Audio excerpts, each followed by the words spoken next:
You think it's scary to walk to the bathroom in the dark? Or dip your toes in the ocean when you can't see what's below? Just be thankful you didn't have to take a midnight stroll on a newborn Earth. Back then, there were no sharks, no spiders, no jump scares from the basement. The whole planet was the jump scare. The ground was molten rock, the sky glowed with falling asteroids, and the oceans hadn't even formed yet. You worry about what's hiding under your bed. Early Earth was worried about staying in one solid piece. This is the complete story of prehistoric life on Earth, a relaxing documentary for sleep. Tonight, you're not just watching a nature show. You're drifting through the most dangerous saga this planet has ever seen. From fire and stone to flesh and bone, all while your eyes get heavier and your room stays perfectly calm. Imagine you're on a night flight, but instead of crossing time zones, you're crossing time itself. Outside your mental window, the clock rolls back 4.5 billion years. Below you, the world is a glowing lava-covered sphere. Oceans of magma sloshing where seas will someday be. Volcanoes roar like endless thunder. The air is poison. If you could stand there for even a second, you'd be vaporized, faster than you can say extinct. Luckily for us, you're just lying in the dark, listening. Slowly, the view changes. The bombardment eases. The crust cracks, cools and hardens. Steam rises, falls, and finally, rain starts. Not a gentle drizzle. Planet-wide storms that last for millions of years. Boiling water hisses across black rock, pooling into the first oceans. They look calm from far above, but you wouldn't want to come across them. Superheated, choked with minerals, lit by lightning. They're lethal to anything we'd recognize as life, which is perfect, because life hasn't shown up yet. Tonight, we're taking a calm, guided countdown through all of this deep time. Think of each era as its own apex predator world, a different champion of danger ruling the planet, rising, dominating, and then vanishing. Hadean fire, Archean microbial mats, Cambrian seas, packed with experimental body plans, forests full of giant insects, reptiles that made dinosaurs look like the warm-up act. As if it couldn't get any worse than this, it always does. Ahead of you are creatures that make great white sharks look polite, giant marine reptiles that could swallow you whole as an appetizer, land hunters so vicious your poor ancestors wouldn't have lasted a heartbeat. But you're safe, wrapped in blankets, just letting your mind wander. So, close your eyes, get comfortable, and stay with this night flight. Our countdown through 4.5 billion years is just beginning. So if those giant killers made modern predators look polite, what do you call a world that would kill every modern animal in seconds? Welcome to early Earth. You think it's scary to hike through bear country? Try a planet that's basically a cosmic demolition derby wrapped around a lava ocean. Hadean Earth?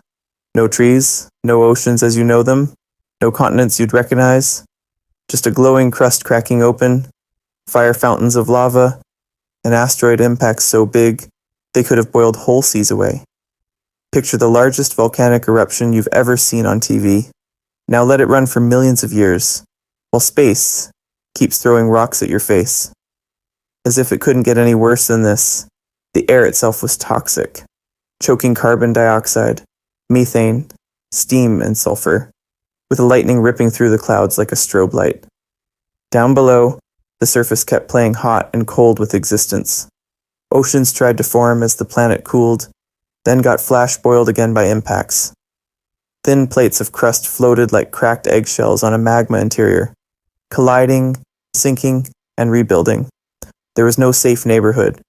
Any coastline, any calm pool could be wiped out in an instant. This wasn't just dangerous, it was almost sterile.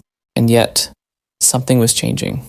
As the Hadean faded into the early Archean, the bombardment slowed.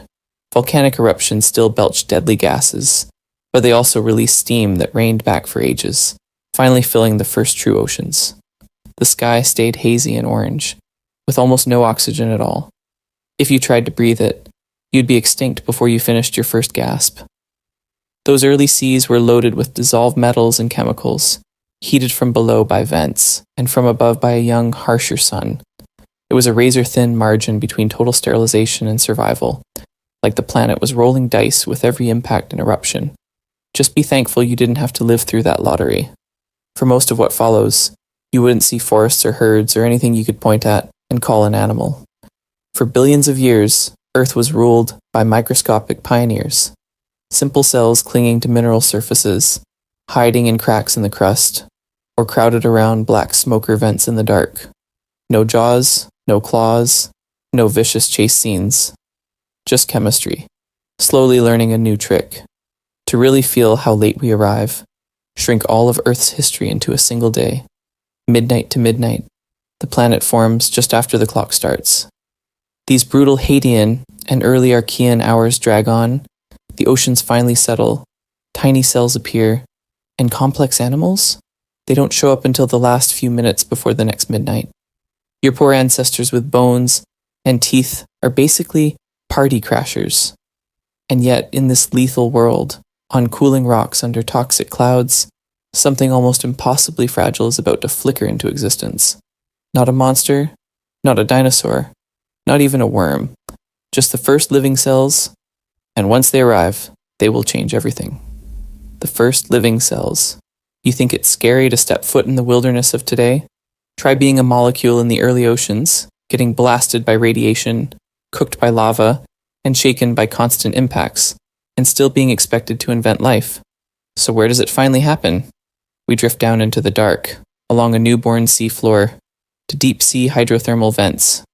Black chimneys roar like underwater volcanoes, spewing mineral-rich water hot enough to cook you faster than any predator ever could.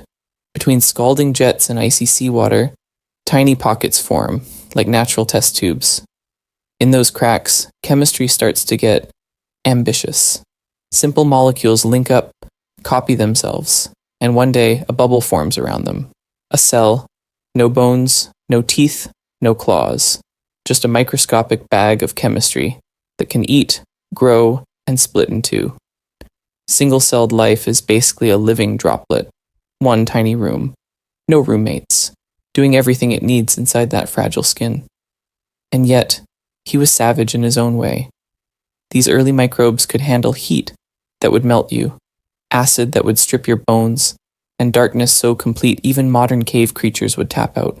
Some hug the vents, feeding on chemicals instead of sunlight. Others ride currents up to sunlit tidal pools, where waves slam against rock, and ultraviolet light hits like an invisible hail of knives. Just be thankful you didn't have to wade through those first shorelines. No sand, no shells, no palm trees. Instead, you get microbial mats, slimy carpets of cells glued together, coating rocks in layers of green, brown, and purple. Over time, these mats start building stromatolites, lumpy towers of stone and slime that stack up like pancakes made by an alien chef. From above, it would look eerie. Quiet bays filled with low, knobbly domes, each one a skyscraper for microbes. Trillions of cells packed together, breathing, feeding, dividing. No dinosaurs, no fish, nothing bigger than a speck of dust. Yet the planet is already covered in crowded microbial cities you wouldn't want to come across barefoot. And then some of these tiny chemists pull off the most dangerous innovation Earth has ever seen. They figure out photosynthesis. Instead of eating just chemicals, they start weaponizing sunlight, grabbing light, water, and carbon dioxide, and spitting out sugar and oxygen. Sounds harmless, right? Oh boy. Back then, oxygen is basically a toxic waste product. To many earlier microbes, this stuff is deadly, like acid in the air.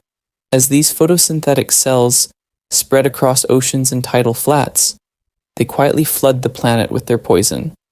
Luckily for us, that invisible gas will one day let animals like you breathe. But in the next chapter of this story, oxygen becomes the most dangerous chemical weapon in Earth's history, and a lot of early life is about to find out it can't run, can't hide, and definitely can't hold its breath. The Great Oxygen Ambush. You think it's scary to be chased by a lion or a shark today? Imagine the entire atmosphere slowly turning into a deadly gas for almost everything alive.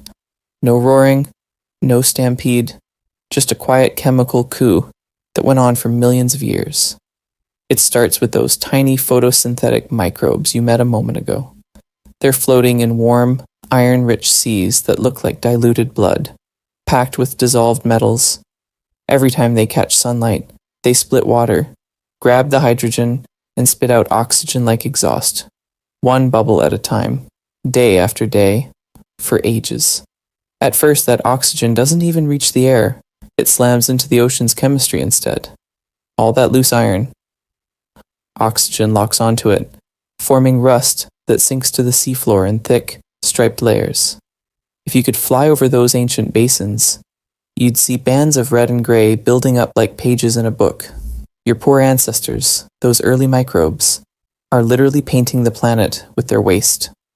Eventually, the iron runs out, the seas start to clear, and now there's nowhere left for the oxygen to hide. It leaks upward, out of the water, into the sky, slowly at first, then faster, until the very air begins to change. What feels life-giving to you was, back then, a corrosive, reactive nightmare. For the anaerobic organisms that ruled this early world, oxygen was like acid in slow motion. It chewed through delicate molecules, wrecked ancient metabolisms, and turned huge swaths of the biosphere into a no-go zone. Whole lineages went extinct without a sound. As if it couldn't get any worse than this, the survivors were squeezed into tiny, safe pockets underground, in sediments or deep inside rocks. A planet-scale mass die-off, powered by sunlight and microbes that never meant to be so dangerous. But buried inside this catastrophe was a brutal opportunity. Some microbes figured out how to live with the enemy. They built defenses against oxygen's bite, then went one step further and learned to use it. Oxygen let them burn food far more efficiently, wringing out many times more energy from the same chunk of prey or drop of sugar. That extra power changed everything. Cells could afford to get larger, pack in more machinery, and move with purpose instead of just drifting. They started fusing into cooperative teams, tiny, multicellular bodies where some cells specialized, others protected, and all shared the energetic jackpot. And here's where it gets really vicious. With oxygen in the mix, muscle becomes possible. Fast motion, hard bites, claws that can tear, and fins that can sprint. The air itself turns into a new kind of weapon, fueling future teeth, talons, and the largest predators the planet will ever see. Just be thankful you didn't have to meet those guys in person. For now, though, the oceans are still mostly quiet. No jaws, no bones, just shadows in the dark. But with oxygen rising and cells leveling up, something strange is about to stir in the deep. Soft bodies, alien shapes. The first animals you wouldn't want to come across, even in your dreams. Down here, there's no roar, no chase, no bite. Just darkness, and a slow green twilight filtering down from a sun you can barely see. We're more than 570 million years in the past now, on a deep seafloor that looks like the bottom of a dream. The water is cold, the current is lazy, and tiny particles of organic dust drift down like endless underwater snow. You think it's scary to swim in the open ocean today? Just be thankful you didn't have to make sense of what's lying on this mud, because the ground is alive. Everywhere you look, the seafloor is carpeted with strange, quilted bodies, flat ovals, ribbed like giant fingerprints pressed into the sediment. Tall fronds rooted in the mud, swaying gently as if they're plants, or maybe something pretending to be plants. This is the Ediacaran world, and it's packed with life that doesn't quite follow the rules you know. Meet Dickinsonia. Imagine a living throw rug, up to 4 feet long, shaped like a pill and stitched with perfect, repeating ribs. No head, no tail you can really point to. No eyes, no jaws, no limbs. Nothing that looks remotely dangerous. Just a soft, segmented pad gliding slowly over the seafloor, possibly absorbing nutrients straight through its body, like a sponge that decided to go for a walk. Next to it, rising out of the mud, is Charniodiscus, a slender stalk, topped with a feathery, leaf-like frond, divided into countless little branches. It looks like a fern, or maybe a giant sea feather, but it's not a plant. It's anchored, motionless, probably filtering whatever food the current brings, a patient flag in a very ancient breeze. These are not predators. They don't chase prey. They don't bite, stab, or crush. They're more like living solar panels and carpets, quietly harvesting light and nutrients in slow motion. Luckily for us, you wouldn't want to come across a world like this if you were expecting anything familiar. Your poor ancestors, if they'd been here, wouldn't even know what to poke. And that's the mystery. What are these things? Early animals experimenting with new body plans? A failed prototype of multicellular life that went extinct before the real action started? Or a completely separate branch of life, a lost kingdom that rose, covered the seafloor, and vanished without leaving a single clear descendant? Oh boy. Paleontologists argue about them like it's the most vicious debate you've ever seen. Animal? Fungus? Something else entirely? For now, this world is calm, quiet, safe, but not for long. In the shadows, beyond these soft quilts and fronds, evolution is loading something new, muscles, hard parts, and mouths that actually bite. This peaceful carpeted seafloor is about to meet the first real hunters. And then, like someone flicked a switch on the entire planet, the lights come on. The Cambrian. You think it's scary to step foot in the wilderness of today? Try drifting over these ancient seas. Clear, shallow water stretches in every direction, sunlight pouring down onto a crowded, alien freeway. The seafloor is packed. Worms are burrowing. Soft-bodied blobs are shuffling. Strange little things are paddling through the water column like confused noodles. This used to be a quiet buffet. Now it's a war zone in slow motion. In a blink of geological time, bodies upgrade. Most of the major blueprints you'd recognize from the entire rest of Earth's history slam onto the scene. Arthropods with jointed legs and hard shells scuttle over the mud. Early vertebrate cousins, tiny and eel-like, thread through the water with flexible backbones. Worms don't just squirm anymore. Some grow jaws, hooks, and teeth that can actually grab and slice prey instead of just filtering goo. This is the Cambrian explosion. Life going from simple and squishy to fully loaded at ridiculous speed.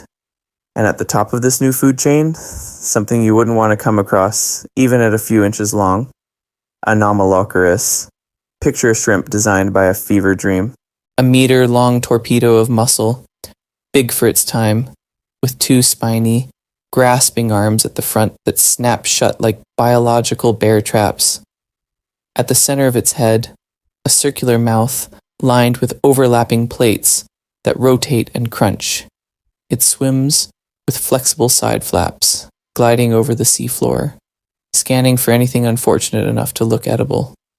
Your poor ancestors, those soft trilobites and worms, are basically walking sandwiches. Once a few of these predators switch on, everything changes. Prey start fighting back, without even knowing it. A trilobite with a slightly thicker shell survives the bite and passes that advantage on. Another species grows tiny bumps that turn into spines. Somewhere else, a random patch of light-sensitive cells becomes a crude eye. And suddenly, being able to see a shadow means you don't get eaten that afternoon. Predators answer right away. Better eyes, faster swimming, stronger claws. The whole ocean locks into a feedback loop, where every upgrade demands a counter-upgrade. Armor, spines, teeth, speed, camouflage, burrows, toxin-loaded spines.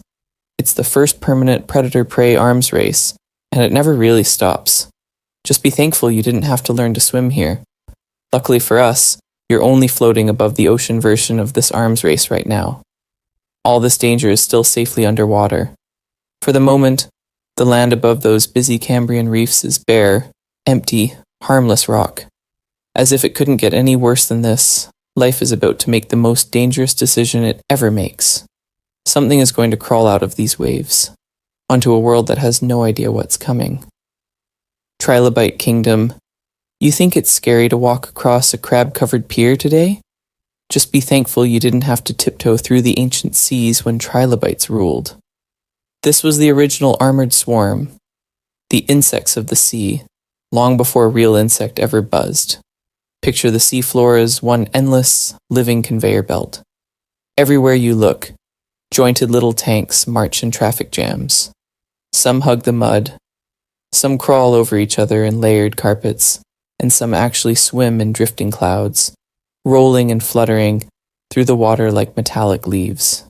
You wouldn't want to come across this barefoot. Trilobites came in every size your sleep-fogged brain can handle. Some were no bigger than a grain of sand, tiny ovals that could sit on the tip of your eyelash. Others grew as long as your hand, wide, heavy, and plated like miniature battle cruisers. A few of the largest species stretched past the length of your forearm, bristling with spines and hooks that turned their bodies into underwater caltrops. They didn't just look weird, they looked advanced. Many trilobites had elaborate compound eyes, thousands of tiny lenses fused into crystal towers of vision. Some of those eyes rivaled modern dragonflies, able to track movement, spot lurking prey, and scan for anything bigger, meaner, and hungrier. You think it's scary to feel something watching you in the dark? Down here, everything was watching everything. These armored bugs of the deep weren't just sitting around posing for fossils. They burrowed through the sediment, plowing tunnels as they searched for decaying meat. Some scraped algae and microbes off the seafloor like tiny living vacuum cleaners. Others were more vicious, stalking softer animals, lunging with sudden snaps of their legs and mouth parts.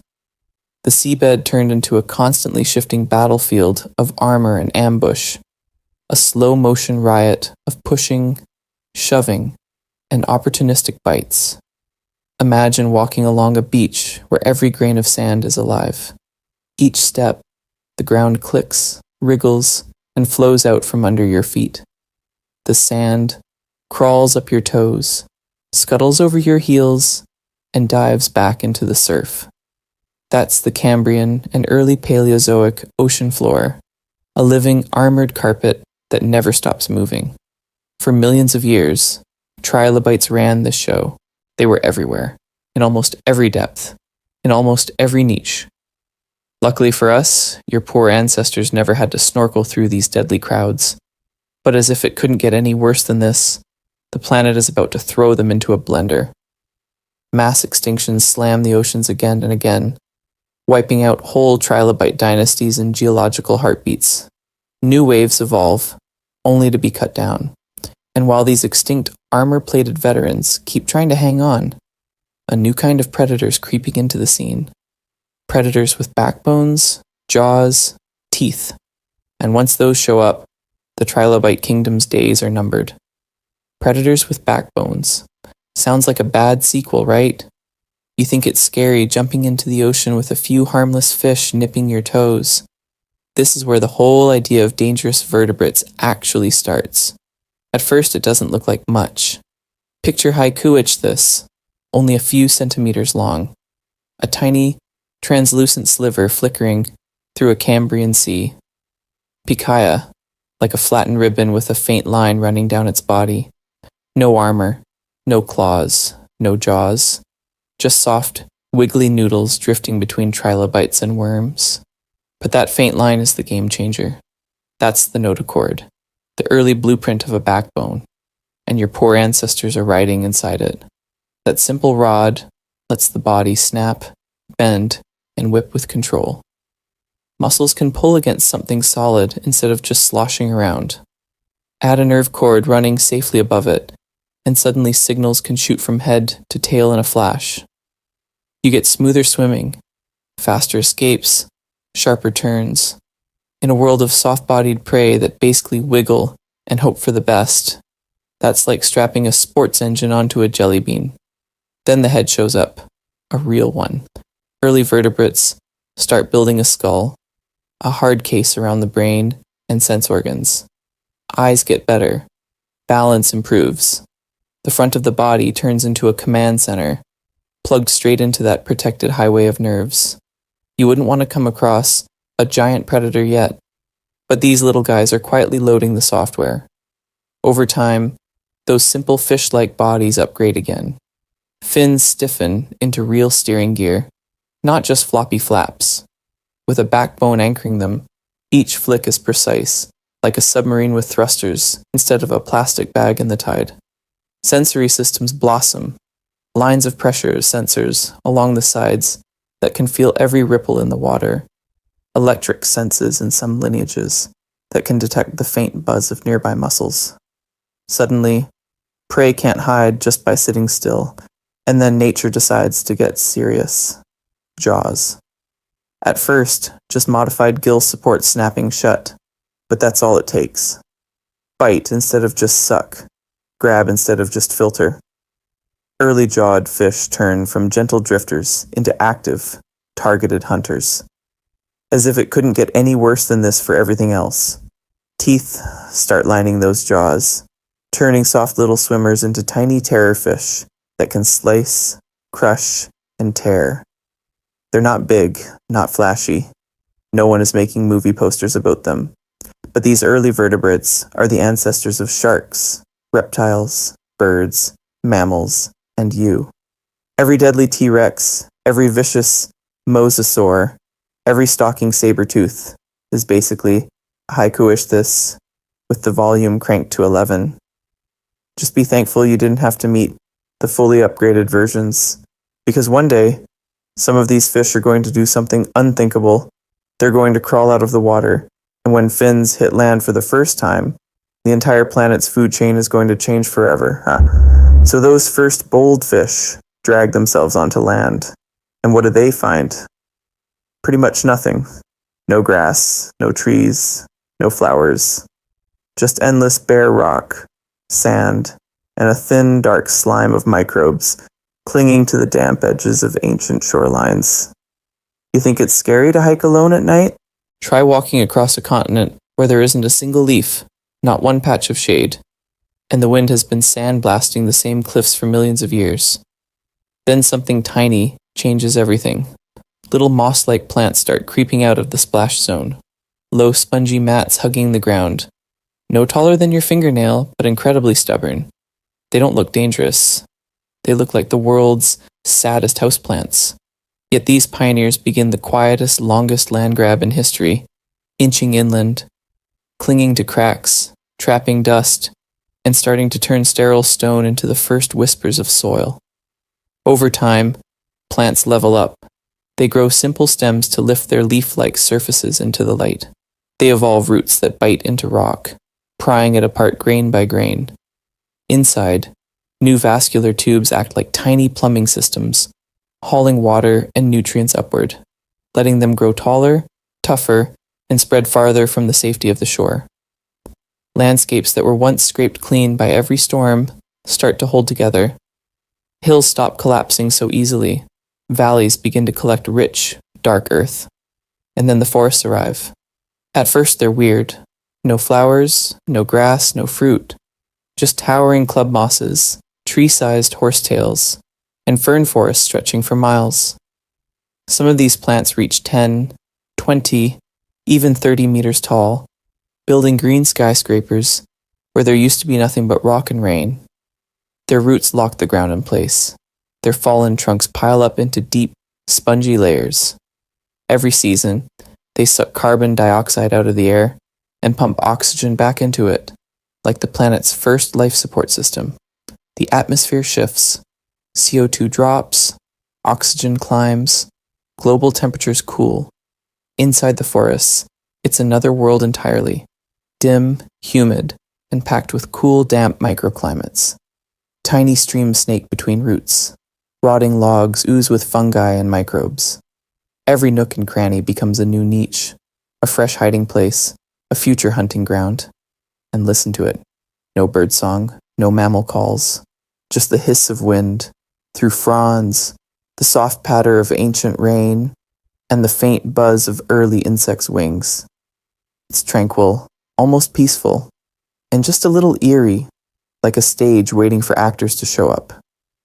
Luckily for us, your poor ancestors won't have to invent those roles from scratch, because once plants build these green high-rises, something is going to move in. Oh boy, you wouldn't want to come across what's coming next. Giant bugs cruise in the understory, and the first true land predators learning how to turn this brand new jungle into a deadly hunting ground. Age of giants with too many legs. You think it's scary to see a spider in your bathroom? Just be thankful you didn't have to walk through the world's first forests. Because when life finally moves into those green high-rises, the landlords are millipedes, scorpions, and insects with way too many legs and absolutely no sense of personal space. It starts quietly along damp shorelines. Simple millipede-like crawlers hug the wet sand, breathing through tiny tubes in their armor, slipping between dripping moss and algae. Behind them, scorpion relatives haul themselves out of the surf, claws first, testing the strange, dry world. They're still half in, half out, scuttling back to the shallows when things feel too risky. But every trip inland gets a little bolder. Then the carboniferous hits, and the air itself becomes a growth serum. Oxygen levels climb far beyond what you breathe today. For arthropods, that's like turning their lungs into turbochargers. Bodies that used to be hand-sized suddenly have permission to go ridiculous. Some dragonflies evolve wingspans close to 2 feet across, silent gliders patrolling the forest like living drones. Giant millipedes, like Arthropleura, stretch more than 2 meters long, as if someone turned a centipede into a park bench. You think it's scary when a house centipede darts across the wall? Imagine that same movement, but the animal is as long as your couch, and its armor plates clack softly as it squeezes between tree roots. Luckily for us, he's mostly a detritus eater, more into rotting leaves than fresh prey. Still, you wouldn't want to come across that shadow in a tight corridor of ferns. Their world is a sensory maze. Antennae sweep the air, tasting humidity, chemicals, the faint signature of mold and distant blood. Simple eyes don't see in HD, but they're perfect for reading the dim, green gloom under the canopy. Every step is deliberate. Claws click on damp bark, leg after leg after leg, a slow, creeping conveyor belt of chitin. Wings whisper overhead. A giant dragonfly adjusts each segment like a tiny pilot, triangulating on anything small and edible that twitches. Now put yourself there for a second. You're walking through a dark coal forest, trunks rising like black pillars, the ground soft and spongy with ancient peat. Every rustle might be a scorpion the size of a dog flexing its tail, or a centipede, as long as your couch vanishing under a fallen log. No birdsong, no mammals, just a soft hiss of legs and wings, and the occasional snap when something unlucky becomes prey. As if it couldn't get any worse than this. These many-legged monsters are only the opening act. Your poor ancestors haven't met the real heavyweights yet, because vertebrates are about to storm the land, grow spines, grow teeth, and turn this quiet, creepy bug forest into a full-scale arms race. So you think it's scary walking into a dark forest at night? Try stepping into the very first forests, where the danger isn't just what's hunting you, it's the ground itself. Devonian swamps. Shallow, weedy pools stretch between tree fern trunks and early club mosses. For a while they're calm, warm, full of little armored fish minding their own business. Then the heat cranks up. Weeks without rain. Water levels fall. The edges pull back, and those broad ponds collapse into a chain of hot, shrinking puddles. Oxygen drops. The water turns thick and soupy. If you've only got gills, you're on the clock. Your poor ancestors are trapped in these liquid coffins. Every day the pool gets smaller, the neighbors get hungrier, and the air above is the only place with enough oxygen left to breathe. Just be thankful you didn't have to sit there, gasping in a muddy bathtub with a bunch of panicking fish. Enter the game changers. Lobe-finned fish. Creatures like Tiktaalik, about the size of a big alligator, lurking in the reeds. At first glance, he looks like just another scaled torpedo, but look closer. His fins are thick, meaty lobes with bones inside. And at the end of those lobes, simple wrist-like joints. He can push himself up, do a sloppy push-up in the shallows, and tilt his head above the surface. And that head hides another upgrade. Lungs. Not great ones. Not yet, but good enough to gulp air when the pool turns into warm soup. Tiktaalik hugs the bottom, props himself on those proto-arms, and takes little sips of the future. Over millions of years, that basic toolkit gets refined. Stronger internal bones, true joints at the elbow, knee, ankle, and wrist. Fins slowly reshape into digits, the first clumsy toes. The spine stiffens to handle a new kind of stress. These early tetrapods, four-limbed vertebrates, start to do something no fish has ever done. They haul their own weight onto the muddy bank, flopping from puddle to puddle in search of fresher water, stranded prey, and any kind of safety. Except land is not safe. Land is weird. The moment they drag themselves out, gravity hits like a truck. In water, they were almost weightless. Up here, every bone feels heavier. Sound changes too. Underwater, it was a constant muffled hum. In air it snaps and cracks, carrying farther, sharper, confusing those old fish ears. And the eyes? They go from underwater blur to sudden brutal clarity. Bright sky, harsh shadows, everything looks closer, then farther, then closer again while the brain scrambles to keep up. Oh boy, you wouldn't want to come across one of these things on a bad day. Awkward, salamander-like bodies, tails swishing, mouths lined with teeth, made for gripping anything that moves. Clumsy now, sure, but every wobbly step is training for something bigger, faster, and far more vicious. Because these half-fish pioneers won't just survive. They'll evolve into the largest land hunters the planet has ever seen. Predators so deadly, they'll make those giant bugs look like harmless snacks. And they're just getting warmed up. So you've got these clumsy half-fish pioneers testing the shoreline, and you think it's scary wading into a murky lake today? Just be thankful you didn't step into a carboniferous swamp at dusk. The light is almost gone. A heavy, green twilight presses between trunks as thick as elevator shafts. Giant club moss trees and horsetails rise like pillars, their bark patterned like reptile skin. Vines droop from branch to branch. Ferns choke every open space. The air is wet, warm, and loaded with oxygen, so dense you feel like you could almost drink it. Pools of still, black water lie between the roots, mirrors of a dim, clouded sky that never quite clears. Looks calm, right? Oh boy, in that glassy water, something breaks the reflection. Not a ripple, just a shape, an eye. Early amphibians. Some are small, salamander-like bodies no longer than your arm, modeled to match the rotting leaves. Others are broad, low, and crocodile-sized, a living log with a head.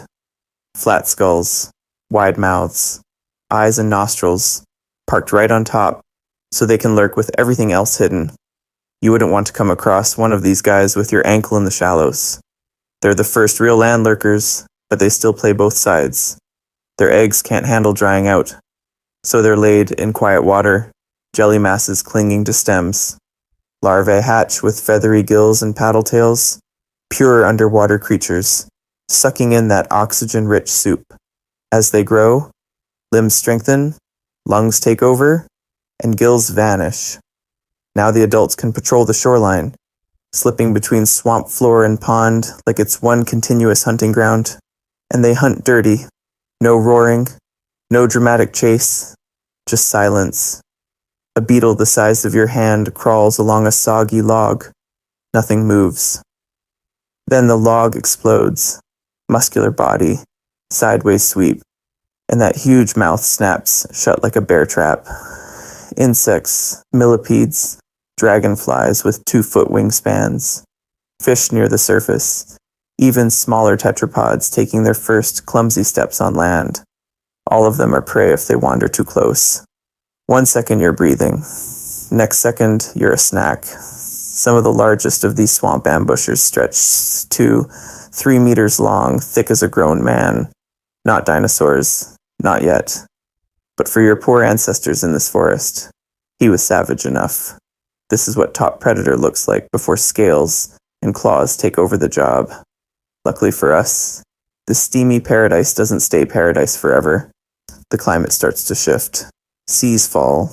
Swamps dry in patches. Forests that fed these oxygen factories thin out, burn, and collapse into the coal seams we dig up today. As if it couldn't get any worse than this for our amphibian lurkers, the world itself starts favoring something tougher. Hunters that don't need ponds for their babies, don't need damp skin, and can march straight into the new, drier continents. And when those landlords show up, the entire food chain gets an upgrade. Those new landlords, they don't walk out of the swamp. They hatch out of it. The game changer is tiny, quiet, and looks innocent enough. An egg. But not the soft jelly blob your amphibian neighbors are used to. This is the amniotic egg, a portable, armored life support system. Inside, membranes wrap the embryo in its own private pond, complete with fluid, waste storage, and a built-in lunchbox of yolk.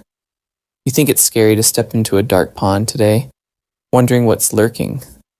Imagine carrying that pond with you, sealed in a leathery or hard shell that keeps water in and most predators out. No more drying out in the sun. No more helpless strings of eggs waiting to be slurped up. Each egg is a tiny fortress, a self-contained world. And once life figures this out, the rules flip. Early reptiles no longer have to sneak back to the water's edge to breed. They can march upslope, into dry forests, out onto scrubby plains, even into the baking interiors of the continents, and lay their eggs in sand, soil, or leaf litter. Suddenly, whole stretches of land that were basically off-limits to amphibians become open territory. Picture it. The coal swamps are thinning. The air is hot and a little harsh, and in the dry underbrush, something small darts between roots. These first reptile-like amniotes aren't giant yet. They're quick, lizard-sized insect hunters, maybe the length of your forearm, with stronger, scalier skin that doesn't leak moisture like amphibian slime. Tougher lungs pull in air more efficiently. Ribs, helping to pump each breath, so they can stay active longer on land. They skitter after beetles and millipedes, nip at each other, and bury their tough-shelled eggs in hidden nests. To a giant dragonfly, they're the new nightmare.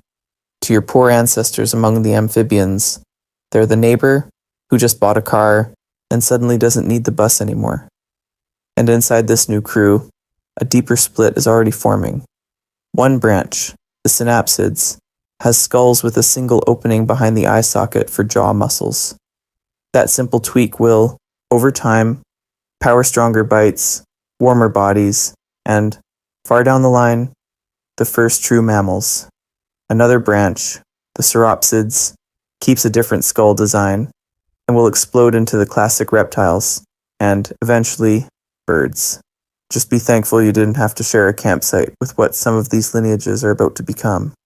Because as these amniotes spread, some stay small and skittish, and some start scaling up. Bigger heads, deeper chests, meaner teeth. One side of this family tree will turn that handy little egg into a launch pad for the largest, most deadly land predators Earth has ever seen. And the first time one of those monsters looks at you as prey, you'll know the age of simple swamp hunters is over. The age of simple swamp hunters is over, and the world itself changes to match. Now we're in the Permian. The swamps dry out, the air gets hotter, and the land pulls away from the coasts into a giant supercontinent. Out here in the interior, you don't get cozy jungles. You get open plains, low scrub, and rivers that twist through dusty seasonal deserts. You think it's scary to cross a dry savanna today? Try doing it here, with no shade, no rain for months, and something watching you from every patch of tall grass. And that something is not a dinosaur. Dimetrodon. He looks like a dinosaur. He's sold as a dinosaur. Your poor ancestors probably would have called him a dragon and run for their lives. But Dimetrodon and his relatives walked the earth about 40 million years before the first true dinosaur ever showed up. These were synapsids, your side of the family tree. Technically closer to you than to T-Rex, which is a little awkward when you see what he did to his prey. Dimetrodon is about 10 feet long in many species, some even larger, with a huge, deep skull and a mouth full of serrated, steak knife teeth. He was savage. Low-slung body, sprawling legs, and that ridiculous sail on his back, a fan of bones, spines, and skin that turns his silhouette into a walking billboard for do not approach. You wouldn't want to come across this guy at a waterhole unless you were trying to become a fossil. Here's the twist. For all that reptile swagger, the skull is telling a different story. Synapsids have a single temporal opening behind the eye, a window for stronger jaw muscles. That means a more efficient bite, more ways to chew, slice, and crush. Their jaws are getting more complex, with bones already starting to shift toward the middle. Ear design your own skull uses. Some even show signs of higher metabolism, maybe a step up from the slow, cold-blooded lifestyle. Luckily for us, they didn't stick around long enough to learn how to use power tools. Picture a late Permian evening. Heat bleeding off the rocks, a muddy pool shrinking under a red sky. Thirsty herbivores creep in, squat, barrel-bodied, plant eaters, heads down, desperate for one more drink. The water is quiet, too quiet. Then the mud explodes. Dimetrodon lunges from the bank, jaws first, driving those serrated teeth into a neck. One brutal shake, and it's over. No roar, no chase, just an ambush and silence. As if it couldn't get any worse than this, it does. Because for all their dominance, these proto-mammal titans are living on borrowed time. Ahead lies a catastrophe so deadly, it will almost erase life itself, turning this dangerous Permian world into a graveyard. And when the dust finally settles, the stage will be wide open for something even stranger to take their place. So you think it's scary to watch a thunderstorm roll in today, hearing a little thunder outside your window. Now picture the entire planet in storm mode, locked on hard difficulty. The Permian world crashes into its final level with a bang called the Permian Triassic mass extinction. Around 252 million years ago, life doesn't just take a hit, it almost gets deleted. In the oceans, about 90 to 95% of marine species vanish in what, geologically speaking, is basically a blink. Corals, trilobites, whole reef systems that took millions of years to grow, gone. On land, around 70% of vertebrates drop out of the game. Your poor ancestors in the synapsid line, those once dominant proto-mammal rulers, get hammered. What could do that kind of damage? Oh boy. Up in what is now Siberia, a colossal province of volcanoes, tears open the crust. For hundreds of thousands of years, lava fountains out over an area bigger than Western Europe. Along with it comes a toxic cocktail of carbon dioxide, sulfur gases, and ash. Runaway greenhouse warming kicks in. Temperatures spike. Rain turns acidic. Soils break down. Forests burn. As if it couldn't get any worse than this, the oceans start to suffocate. All that extra CO2 dissolves into seawater, turning it more acidic. Shell-building creatures can't grow properly. Plankton communities collapse. Deep waters lose oxygen, spreading dead zones that creep up continental shelves. There may even have been massive methane releases from seafloor hydrates, turbocharging the warming. You think it's scary to see a coral reef bleach today? Back then, entire reef belts become ghost cities of limestone, stretching for hundreds of miles, with no living builders left.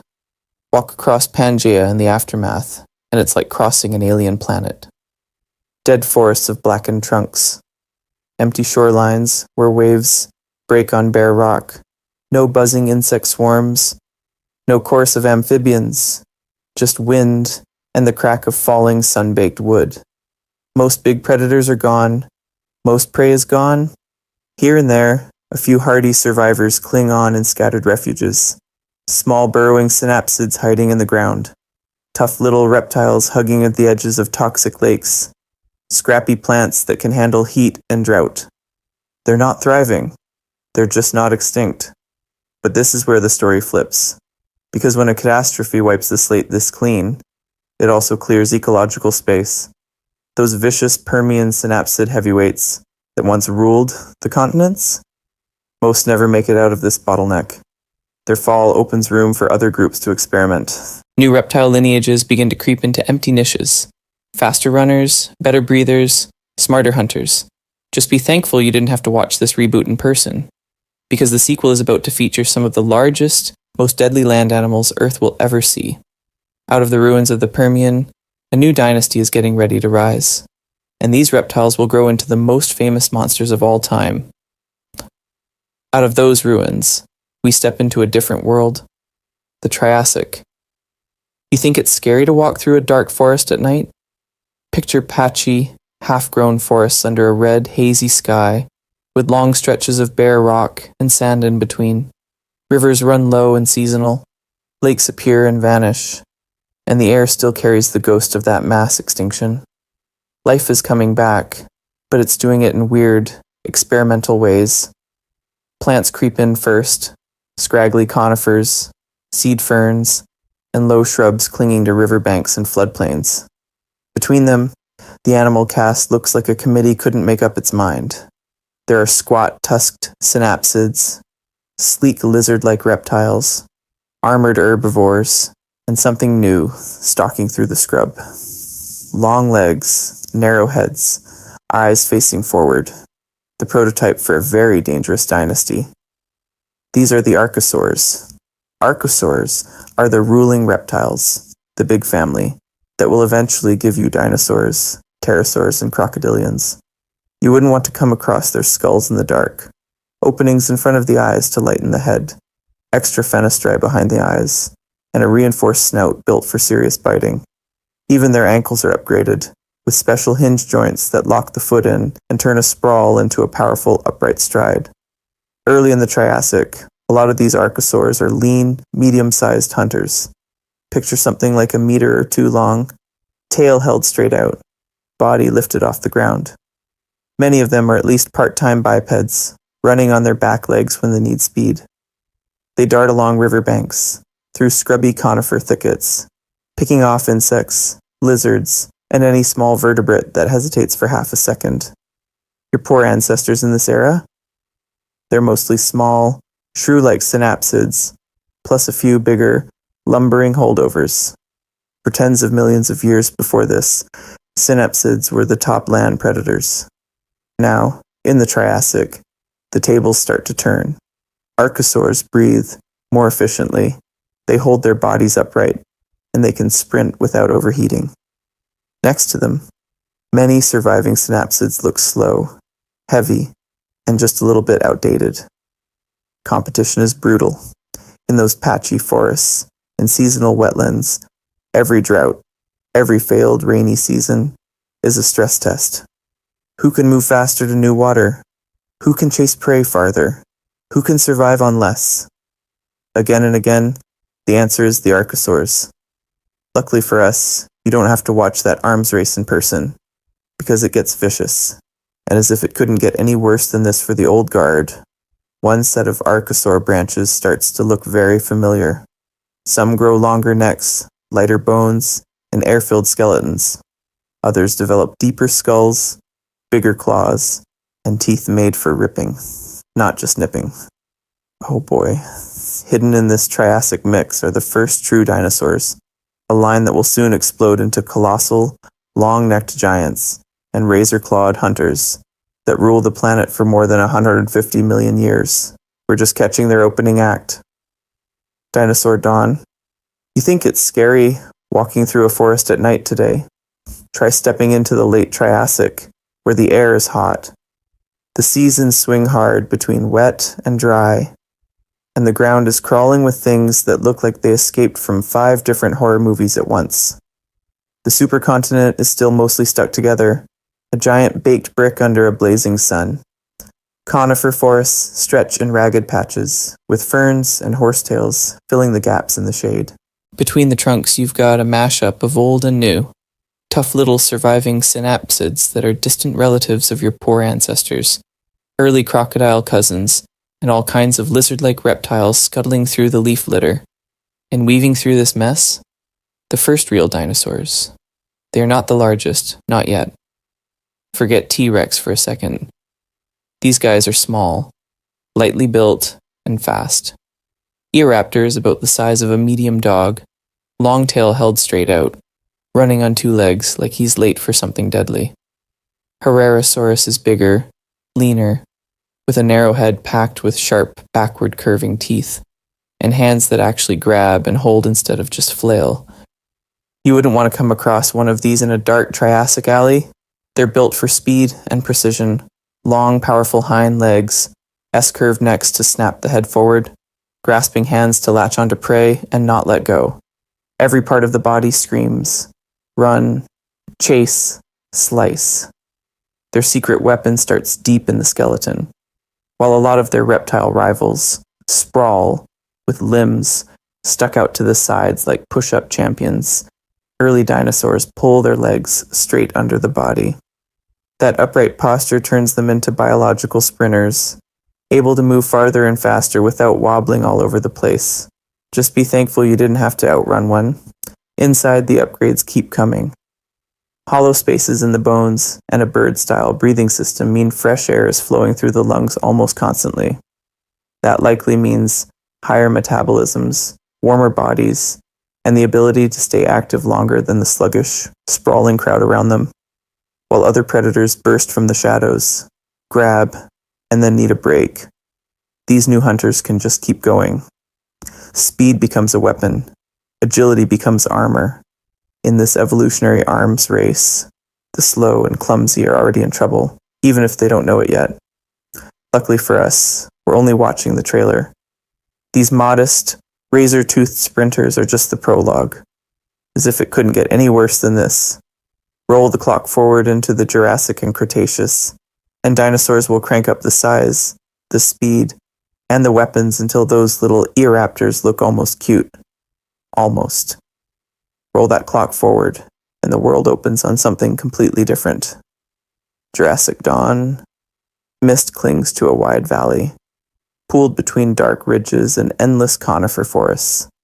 The sun edges up, turning the fog gold, and as it rises, shapes move inside the haze. Not little sprinters this time, whole hillsides that breathe. You think it's scary to see a grizzly in the distance? Try watching a herd of sauropods drift out of the morning like living mountains. Brachiosaurus, one of the largest land animals to ever walk the planet. Front legs taller than a bus, chest as high as a second-story window, a neck that just keeps going until it's lost in the canopy. Each one weighs as much as a convoy of elephants stacked into a single, lumbering body. Their footsteps are slow, deliberate, like the planet itself is taking a deep breath with every stride. Next to them, Diplodocus threads through the valley, longer, lower, like a biological suspension bridge. 50, 60, even 70 feet of muscle and bone. A whiptail trailing behind that could crack the air with a sound like thunder if he ever swung it in anger. You wouldn't want to come across that tail by accident. These giants move in loose herds, dozens at a time, necks sweeping in different directions so they can vacuum every reachable leaf. Watch how they eat. Brachiosaurus angles that skyscraper neck straight up, plucking at the high branches other dinosaurs can't even dream of reaching. Diplodocus reaches sideways and down, raking ferns and low branches, stripping foliage with comb-like teeth. They don't chew much. They just grab, rip, and swallow, letting massive guts do the slow, grinding work. To keep those engines running, they have to feed almost constantly, drifting across the landscape like mobile harvesters, turning force into mulch. And where there's this much meat on the move, there's always something dangerous in the shadows.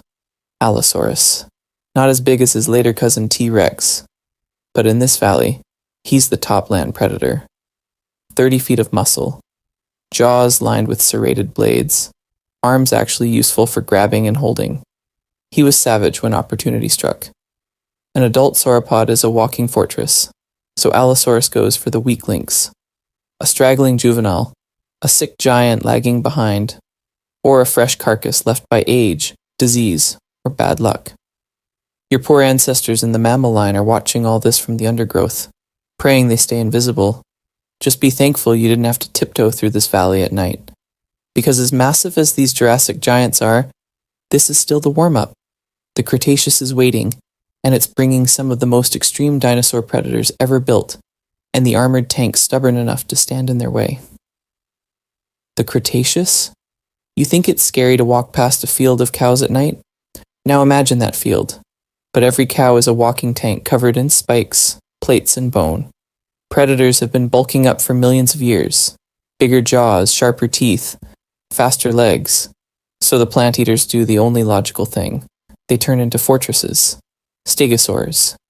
We met their Jurassic cousins already, but by now the stegosaur playbook is clear. Broad backs lined with towering plates, flanks bristling with spikes, and that famous tail ending in a row of spearheads. You wouldn't want to come across a swinging thagomizer in a dark forest. One good hit could punch through a predator's ribs like wet cardboard. Ankylosaurs. Then the ankylosaurs show up and say, "Nice armor, but what if we went full tank?" These guys are low, wide, and absolutely loaded with bone. Their backs are paved with fused plates. Their necks and shoulders are wrapped in heavy shielding. Even their eyelids have armor. And at the end of that muscular tail, a solid bone sledgehammer, sometimes the size of a bowling ball. Tyrannosaurs, giant raptors, all those deadly theropods circling around, they're suddenly dealing with prey that doesn't just run. It stands its ground and swings back. One good tail strike from an ankylosaur could snap a tyrannosaur's leg. Game over for the hunter. Ceratopsians. As if it couldn't get any worse than this for the meat eaters. Here come the horned dinosaurs. Triceratops and his cousins build an entire shield wall onto their skulls. Massive bony frills protect the neck. Huge brow horns and nose horns turn the face into a living battering ram. Picture a herd of them, shoulder to shoulder, forming a moving fortress around their young. A hungry tyrannosaur paces at the edge, testing for a weakness. He lunges in, and a three-horned freight train surges forward to meet him head-on. Your poor ancestors would have watched from a very safe distance if they were smart. This is evolution's arms race in full swing. Every time predators get larger, faster, more vicious, the herbivores invest in thicker armor, sharper spikes, heavier clubs. Passive defense turns into active weaponry. Being prey doesn't mean being helpless. It means turning your whole body into a warning sign. Luckily for us, you can just lie there and listen to the clash, without worrying about becoming a midnight snack. And while the land is now packed with armored tanks and giant hunters locked in these tense standoffs, the story's not done. Look up, and the skies are filling with lethal flyers. Look down, and the oceans are breeding their own monsters. Oh boy, if you think these walking tanks are intense, wait until you drift out over the ancient seas and into the dark, where something even larger is waiting just below the surface. You think it's scary swimming in shark country today? Just be thankful you didn't drift out over the Mesozoic oceans, because this is where the planet really went all in on sea monsters. The coastline falls away beneath you. The water shifts from bright turquoise to deep, endless blue. Sunlight fades into a greenish twilight, and below your feet, huge shadows glide in slow, confident loops. No choral music, no whale songs, just the muffled rush of water and the quiet promise that something big is circling in the dark. Ichthyosaurs. These are not fish. These are reptiles that went, you know what? Land is overrated, and turned themselves into high-speed torpedoes. Streamlined bodies, crescent tails, and massive eyes the size of dinner plates staring through the gloom. Some, like Ophthalmosaurus, had eyes so huge they look almost cartoonish, but they were all business, tuned to the low light of deeper water where their prey tried to hide. They rocket through the darkness after fish and squid, snapping them up before those poor animals even realize a predator's there. You wouldn't want to come across one of these at night. To them, you're just a weird, slow-moving jelly. But as if it couldn't get any worse than this, the oceans don't just have living torpedoes. They have underwater dragons with necks that go on forever. Plesiosaurs and pliosaurs. Picture a broad, flat body, 4 powerful flippers, and then this absurdly long neck ending in a small head full of needle teeth. Long-necked plesiosaurs cruise slowly, keeping their bodies back in the safety of the murk, while that head snakes forward to snatch prey. One quick strike, like a reptilian fishing rod with a mouth on the end. Then their cousins, the pliosaurs, look at that design and say, forget the neck, give me a bigger skull. Short neck, massive head, jaws that can shear through bone. They lurk in the dark like aquatic ambush tanks. You swim past, and in one sideways lunge, you're gone. And then late in the game, the mosasaurs show up. Oh boy. These are giant serpentine lizards turned fully marine, the largest stretching over 50 feet. Long bodies, paddle limbs, and a tail built for brutal acceleration. Their jaws are double-hinged, like a snake's, with rows of backward-pointing teeth that lock prey in place. Once you're in, you're not backing out. They tear into anything. Fish, turtles, other mosasaurs, even whale-sized ichthyosaurs. He was savage, cruising through warm Cretaceous seas like a scaled torpedo with a built-in meat grinder. Luckily for us, all of these monsters are extinct. But while the oceans turn into this deadly swirling soup of teeth and flippers, something else is happening above the waves. Wings are spreading. Reptiles are learning to fly, turning the whole world into a three-dimensional hunting ground, where danger doesn't just come from below, it can drop out of the sky at any moment. Lords of the air. You think it's scary when something big moves in the water under you? Try looking up and realizing the sky itself is hunting you. Pterosaurs.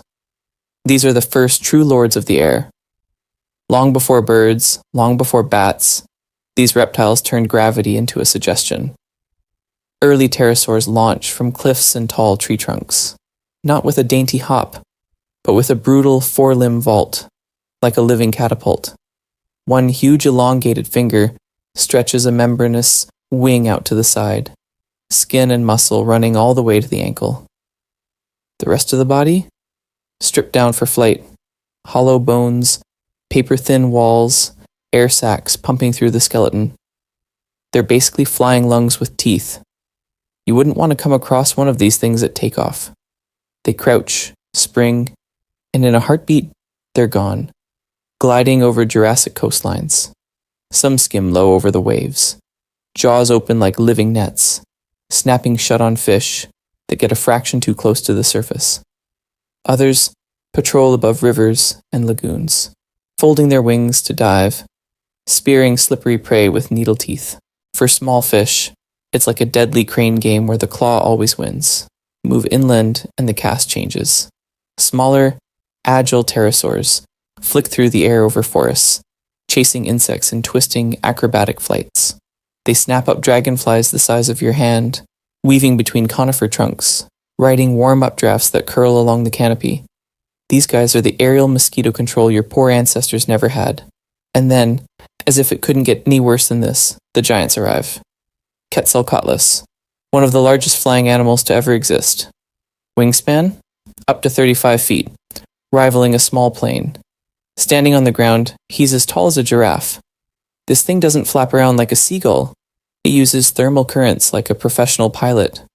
One strong launch, a few powerful wing beats, and it's soaring for hours, maybe crossing entire continents on rising columns of warm air, barely spending any energy at all.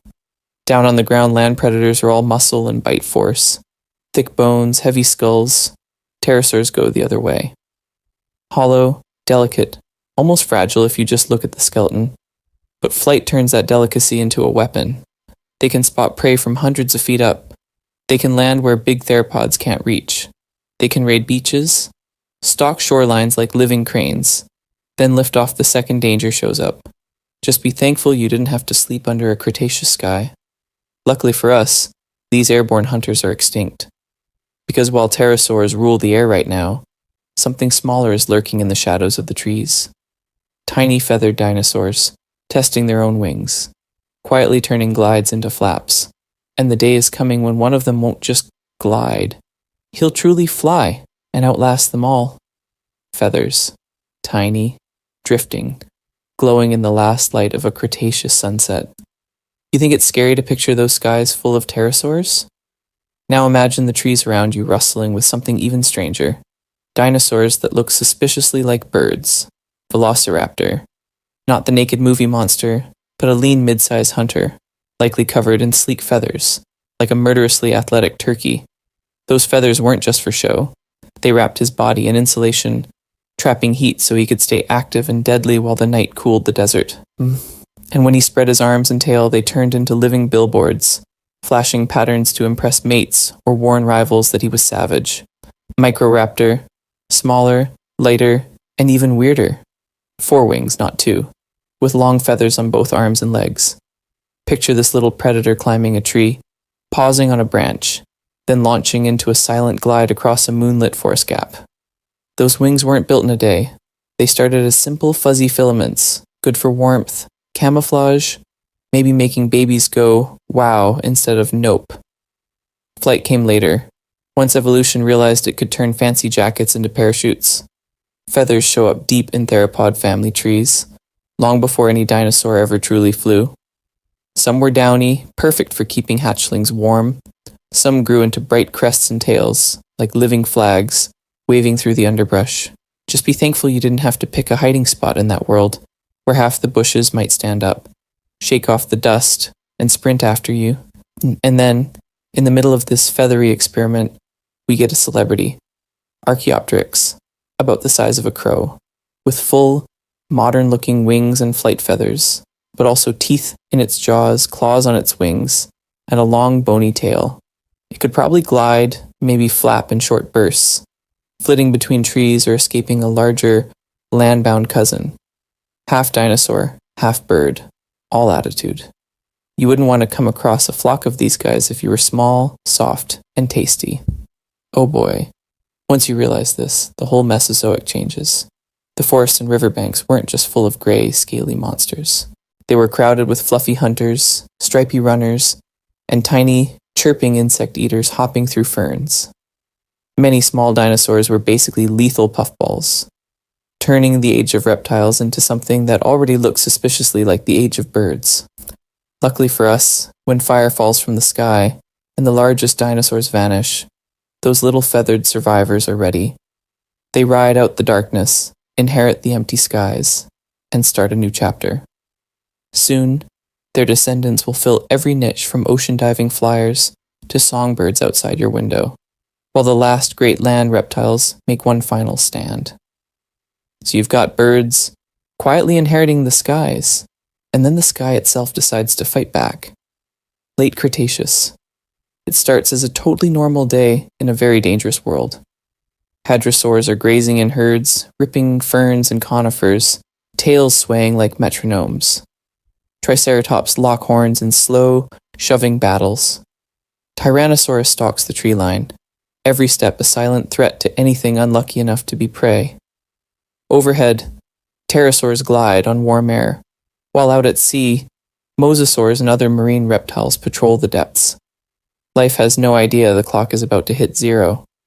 In the blue daytime sky, a new star appears. At first it's just a bright dot, like Venus turned up to 11. But it doesn't twinkle. It moves. Every minute it swells, blazing hotter, whiter, until shadows twist and animals squint and panic.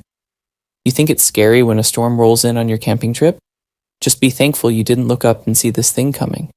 This is the Chicxulub impactor, a mountain of rock from space, maybe 7 to 10 miles across, slamming into the shallow seas off what will one day be Mexico. When it hits, in a fraction of a second, it releases energy equal to billions of nuclear bombs. The crust ripples. Ocean water flashes to steam. Rock itself behaves like a liquid. Shockwaves roar across continents, flattening forests thousands of miles away. A crater, over 100 miles wide, opens like a wound in the planet. Mega tsunamis, hundreds of feet high, race across the Cretaceous oceans, smashing coastlines that had been peaceful for millions of years. Oh boy, you wouldn't want to come across that beach day. Superheated debris blasts back into space, then rains down globally. For a terrifying short window, the sky glows like a broiler. Forests ignite, wildfires race from horizon to horizon. Anything too large to hide, too slow to burrow, is in serious trouble. As if it couldn't get any worse than this, the dust, ash, and sulfur-rich aerosols kicked into the atmosphere, wrap the planet in a dim, choking veil. Sunlight fades, photosynthesis crashes. The base of the food chain, plankton in the seas, plants on land, takes the hit first. In the oceans, many plankton species vanish, and with them the creatures that fade on them. Large marine reptiles like mosasaurs and plesiosaurs, already living on tight energy budgets, go extinct. On land, the non-avian dinosaurs, from T-Rex to the smallest horned browsers, lose their food, their habitats, and finally, their era. Yet some survivors cling on, tiny mammals that can eat almost anything, birds that can scratch seeds from the ash, crocodilians lurking in rivers, your poor ancestors in the mammal line, small and nervous, suddenly have a world with fewer giant feet to crush them. When the smoke finally thins, the age of dinosaurs is over. But in that silent, ashy dawn, the stage is wide open. For mammals, birds, and the next wave of vicious predators, the story is just getting started. The silence after the firestorm is almost worse than the impact. You think it's scary to walk through a dark forest at night? Picture an entire planet dimmed, wrapped in a dusty twilight, where the sun is just a pale, blurry coin behind the clouds. Ash drifts down like black snow. Temperatures drop, photosynthesis stalls. The lush, Cretaceous jungles are gone, replaced by charred stumps and open scars of soil. In their place, the first pioneers march back in, ferns. Carpet after carpet of hardy ferns and scrubby plants surge across the burned ground. The disaster flora that doesn't care that the world just ended. They're the green reset button. And hiding under that ferny blanket, the survivors you wouldn't bet on in a dinosaur bar fight. Tiny mammals, crow-sized birds, and crocodilians lurking in whatever rivers are left. They don't win by being the largest or the flashiest. They win by being stubborn, sneaky, and not picky about dinner. Your poor ancestors in the mammal line are basically nocturnal fuzzballs. Many are burrowers, spending the worst days underground, insulated from the deadly cold and the raining embers. When the surface turns into an all-you-can-burn buffet, a tunnel is a very good idea. Flexible diets mean they'll eat insects, seeds, carrion, maybe each other if things get really bad. Dark, but effective. Seeds are a lifesaver here. While big plant-eating dinosaurs starve when the trees crash, small mammals can raid buried seed caches and gnaw on tough nuts. Some early birds do the same. If you can crack a seed, you can ride out the famine. Just be thankful you didn't have to choose between a half-rotten carcass and a mouthful of ash. And the crocodilians? Oh boy. If there's a group built for the apocalypse, it's these guys. Semi-aquatic ambush predators, parked in rivers and swamps that buffer them from the worst temperature swings. They can go a long time between meals, sink to the bottom, and wait for whatever unlucky prey stumbles too close. You wouldn't want to come across a hungry post-impact croc in that muddy water. Then there are the birds. Not just birds, dinosaurs. Modern birds are the last living dinosaur lineage, feathered descendants of small, agile theropods that dodged the extinction bullet. Light bones, beaks that can handle seeds or insects, and in some cases the ability to fly away from local disaster zones. They carry ancient traits into this new, dangerous world, tiny echoes of T-Rex perched on blackened branches. As if it couldn't get any worse than this for the old reptile rulers. Their time is done. The giant non-avian dinosaurs are gone, the sky's clear, and the fern fields spread. In that eerie calm, mammals start to experiment. Some stay small, some get bigger. Some eyes the open niches of top predator and think, why not us? Luckily for us, that gamble pays off. Because from these shrew-like survivors will come gentle grazers, fast runners, and eventually, apex killers that would make even a raptor nervous. And the first of those new mammal monsters? That's where we're heading next. The first Paleogene dawns feel almost quiet. No raptor screams, no T-Rex footfalls, just wind through recovering forests and the soft rustle of leaves. You think it's scary to walk through the woods at night today? Back then, for the first time in ages, mammals could step into the sunlight without a dinosaur shadow hanging over them. Picture it. Patchy forests, stitched together with open scrub and ferny clearings. The air still dusty with the aftershock of that deadly impact, but seeds are sprouting, trees are returning, insects are everywhere. Out from the undergrowth creep our shrew-sized survivors, big eyes blinking in daylight they barely used before, noses twitching like tiny radar dishes. At first they're small, nervous, mostly nocturnal, but with the big reptiles gone, it's like every job on Earth just opened up at once. Need a fast plant eater? A burrowing insect hunter? Something to crack tough nuts or chase quick prey? Mammals apply for everything.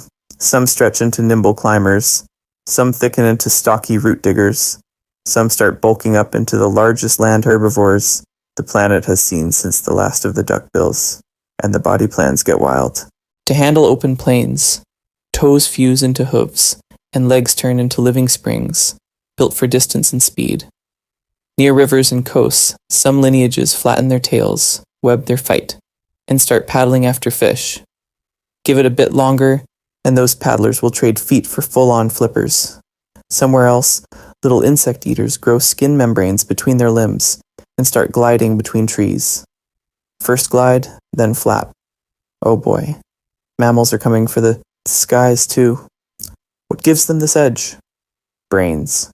Bigger, more flexible brains than most of the reptiles they replace. Wired for learning and problem solving. Smell and hearing crank up to 11. In a dark forest, a good nose beats teeth you don't have yet. Many start living in groups, watching each other's backs, sharing information. Your poor ancestors would have looked around and seen the first sparks of complex social behavior that would one day lead to, well, you. Predator and prey don't stay polite for long. Early carnivorous mammals like creodonts and hyenodonts evolve slicing teeth, long jaws, and powerful legs. They're not as big as future saber-toothed cats, but he was savage for his size, sprinting down primitive horses, clamping onto chunky herbivores, tearing into anything slow or careless. The arms race is back. New armor, faster hooves, sharper claws, better camouflage. You wouldn't want to come across some of these vicious little proto-killers at ankle height. Just be thankful you didn't have to swim with the ambitious ones. A few mammal hunters wander into shallow seas after stranded prey and never really come back out. Generation by generation, their back legs shrink, their tails stretch, their bodies streamline until they become whales, the deadliest giants the oceans will ever see. On land, others inflate into towering ground sloths, or refine their killing tools into saber-toothed cats. And tucked safely in the trees, tiny primates are quietly upgrading their brains and hands, getting ready for a future where one lineage will tell this whole story. As if it couldn't get any worse than this, those primates won't stay small forever. The next chapter? The rise of clever, upright mammals who turn curiosity into their sharpest weapon. You think it's scary picturing those clever primates picking up tools and teaming up? Just be thankful you didn't have to deal with their cousins who said, you know what? Forget the trees. Let's conquer the ocean. Because some mammals didn't just survive after the dinosaurs. They went rogue. They went back to the deep. Pachycetus. Picture a wolf-sized, hoofed mammal stalking along a warm, Eocene shoreline. Long snout, sharp teeth, eyes set high on the skull like a crocodile's periscope. He's not a graceful dolphin yet. He's more like a weird mashup of dog, deer, and ankle-deep lifeguard, wading into shallow water to snap at fish and anything else unlucky enough to splash near him. Your poor ancestors? You wouldn't want to come across this guy if you were a small, tasty shoreline animal. Give it a few million years, and Pachycetus gets an upgrade. Ambulocetus, the walking whale. Imagine a crocodile that lost the memo about being a reptile and tried out mammal mode. Elongated body, big paddle-like feet, powerful spine. He could lumber on land, but in the water he was savage, driving his body like a living torpedo, ambushing prey from below. You think it's scary wading into murky water today? Ambulocetus turned every river mouth into a no-swim zone. Then the bodies stretch even more. Tails get stronger. Hind limbs start shrinking, almost like the ocean is slowly erasing their land past.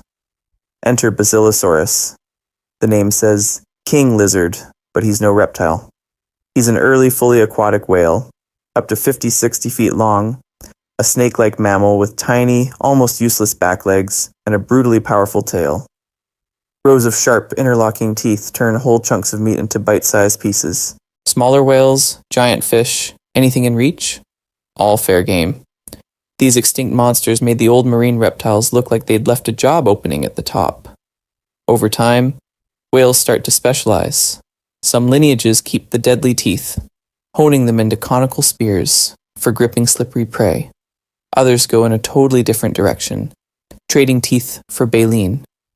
Huge keratin combs hanging from the upper jaw, letting them gulp a mouthful of water and filter out clouds of krill. Add in thick blubber for insulation, streamlined bodies, and in toothed whales, high-powered echolocation that turns pitch-black depths into a 3D sonar map.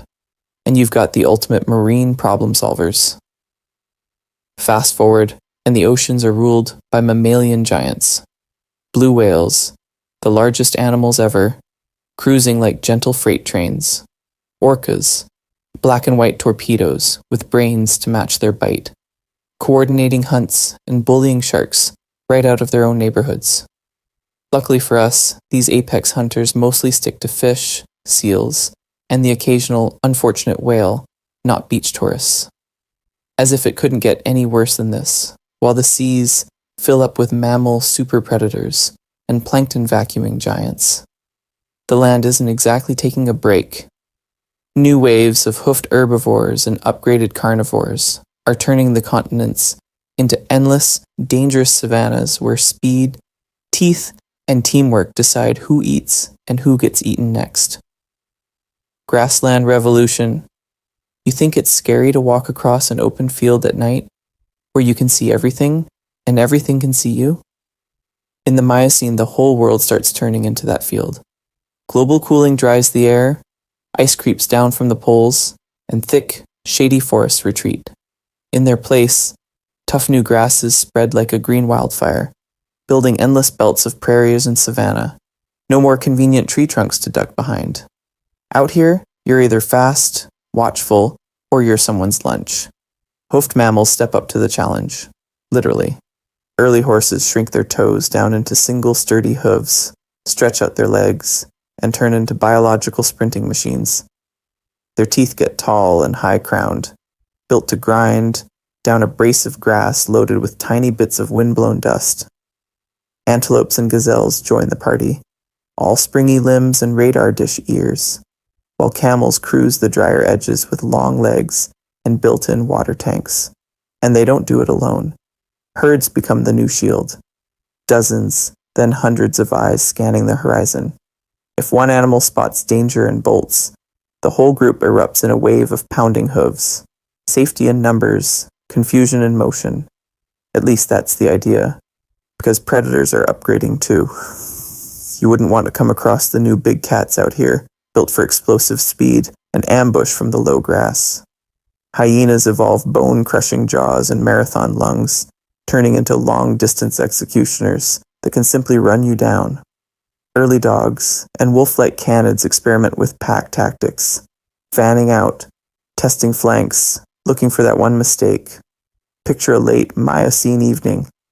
The air is hot, the grass waist-high, cicadas buzzing. A herd of three-toed horses grazes, tails flicking, ears twitching. Somewhere downwind, a group of canids drops into a trot, then a gallop. One horse snorts, freezes, and the whole herd detonates into motion. Dust explodes off the plain. Hooves hammer the ground like drumbeats. The chase locks in. Predators stretch into full stride. Lean bodies, built for efficiency. Tongues lolling, eyes fixed. They're not trying to outrun the fastest animal in the herd, just the slowest. Your poor ancestors in scenes like this learned very quickly. Trip once, and your archaeology. Just be thankful you didn't have to grow up here. Taking your first steps where a shadow on the horizon could mean instant, deadly trouble. Because as if it couldn't get any worse than this, One small primate lineage is about to climb down from the trees, leave the safety of branches behind, and walk straight into these dangerous grasslands on two legs. And that tiny gamble? Oh boy, that's going to change everything about what you are. So you think it's scary walking through tall grass with lions and hyenas out there waiting for you? Just be thankful you didn't have to do it the first time any primate ever tried it. Before your poor ancestors took that gamble, their story started way up above your head, in the branches. Primates in the trees. Picture a warm, tangled forest, branches woven like a three-dimensional maze. Up here, the early primates move almost in silence. No claws, no armor, no giant horns. Their weapons are subtle, grasping hands and feet that can clamp around a twig, a vine, or your hair if you got too close. Flexible wrists, rotating shoulders, ankles that can twist and grab. Their whole skeleton is basically a living suspension bridge. Then you've got the eyes, both pointing forward, fields of vision overlapping, building a single deep image of the world. In a flat grassland, that's nice. In a forest where one bad jump means a 40-foot drop and a broken neck, that's life or death. Depth perception turns every leap into a calculated move. Your brain starts running constant geometry. Distance, angle, speed. Miss the math, you're prey. And when you live in a 3D jungle gym like that, your brain can't just be along for the ride. It has to plan routes, remember which branches hold, track fruit ripening over days, and watch what everyone else is doing. Early prosimians, those lemur-like night climbers with big eyes and sensitive noses, weren't just cute tree goblins. They were running little social experiments in the dark, grooming allies, dodging rivals, and raising young in nests perched over nothing. You think it's scary walking down a dark hallway? Try carrying a newborn along a swaying branch with something deadly waiting below if you slip. As time rolls forward, some primates scale things up. Monkeys arrive with longer limbs, bigger groups, and even sharper social games. Tails for balance, hands like living grappling hooks, and brains that start to specialize in who's who cheated who, and who you can trust at the next fruit tree. The forest becomes not just a habitat, but a puzzle of alliances. Then the trees start to thin. Climate shifts, forests fragment, and those endless green highways in the canopy break into isolated islands. To cross from one island to the next, some primates have to risk the ground. Short sprints between trees at first, then longer walks, then whole days. Luckily for us, some of them lean into that risk. Bodies adjust, joints and spines tweak. Eyes stay forward, hands stay clever, but the world opens into grass, sky, and distant horizons, as if it couldn't get any worse than this. Leaving the canopy means new predators, new dangers, and a brutal need for a new kind of awareness. Because once a few of these tree-born experimenters start standing taller and watching the savannah with calculating eyes, you wouldn't want to come across what they're about to become next. So now the trees thin out, the shadows break, and your poor ancestors step into the open. You think it's scary to walk through tall grass today, listening for one lion? Try doing it 2 million years ago, when half the continent wants a bite of you. Ardipithecus, not quite ape, not quite human, moving through a patchwork of woodland and early savanna. He can still climb, wrapping long toes around branches. But down on the ground his spine straightens, his pelvis tilts, and suddenly that awkward shuffle becomes a walk, upright. 2 legs taking the weight that 4 used to share. Then later, Australopithecus joins the experiment, short, maybe 4 feet tall, with long arms for climbing and surprisingly human-like legs for striding. These early hominins live in mixed landscapes, scattered trees, open grass, river edges. 1 minute, they're clambering up a trunk to grab figs. The next, they're crossing a clearing where every rustle could be a deadly ambush. So why gamble on 2 legs in a world full of vicious predators? Because bipedalism comes with perks. Standing tall lets you see over the grass, spotting prey, rivals, and those very large cats you wouldn't want to come across. 2 legs use less energy over distance. so small bodies can march between food patches and water holes without collapsing. And the big one? Hands. Empty free hands to carry fruit, nuts, scavenged meat, maybe even the first sharp stones. Just be thankful you didn't have to be the beta tester for this design. Walking upright exposes your belly, your throat, your spine. You lose some sprint speed compared to four-legged sprinters, so when a saber-toothed cat or giant hyena locks on, you can't just outrun him. You survive with awareness, not raw power. Heads swivel, eyes scan, and nobody sleeps far from a tree or a rocky refuge. Their diet is flexible because it has to be. Tough roots dug from dry soil, berries stripped from thorns, termites licked from broken mounds, scraps of marrow pounded out of old bones after the big carnivores are done. In small groups, they share food, groom, watch each other's young. Cooperation isn't a nice bonus. It's the only thing standing between them and becoming something else's leftovers. At night, they probably huddle together in trees or on cliffs, listening to hyenas laugh and lions roar below, as if it couldn't get any worse than this. Every dark shape could be a leopard climbing up after them. Luckily for us, fear sharpens minds. Over countless generations, the ones who remember paths, read tracks, and anticipate attacks are the ones who pass their genes on. Out here, in this dangerous, predator-rich Africa, bipedalism is a risky bet. But from these small, nervous walkers, a new kind of threat is quietly forming. Because the most dangerous animal Earth will ever see isn't coming with bigger teeth. It's coming with a bigger brain. It's coming with a bigger brain, and a brand new playbook for being dangerous. Homo habilis. You think it's scary to bump into a lion in the dark? Try sharing your valley with the first real toolmaker. 2 million years ago, this small, long-armed guy is walking the same predator-rich Africa as your poor ancestors. But he's carrying something new. Sharp stone flakes. Not much to look at, but those edges turn soft hands into cutting weapons. Meat, marrow, hides. Suddenly, carcasses that used to be off-limits become dinner. Those early tools are simple. A rock smashed against another rock, a few razor chips knocked off, and boom, instant prehistoric multi-tool. They slice, scrape, crack bone. They don't look like much compared to a saber-tooth's fangs, but they change the rules. Now, a scrawny primate can strip a zebra faster than the vultures. You wouldn't want to come across a troop of these guys around a fresh kill. Not because they're huge, but because they're learning. Then the game escalates. Homo erectus strides in. Taller, longer legs, bigger brain. He's not just chipping flakes, he's sculpting stone. Hand axes appear, teardrop-shaped, balanced, sharpened all around. These things are the prehistoric Swiss army knife. They cut meat, chop wood, dig roots, butcher giants. Over time, those tools get cleaner, more symmetrical, more refined. That's not random smashing anymore. That's planning. And as if it couldn't get any worse than this for the local wildlife, somebody grabs fire. At first, it's probably stolen from lightning strikes, guarded like treasure. Then slowly, our ancestors learned to keep it alive, maybe even spark it on command. Fire cooks food, softens tough roots, kills parasites. It turns hard-to-chew calories into easy brain fuel. Nights get longer because the dark isn't pitch-black terror anymore.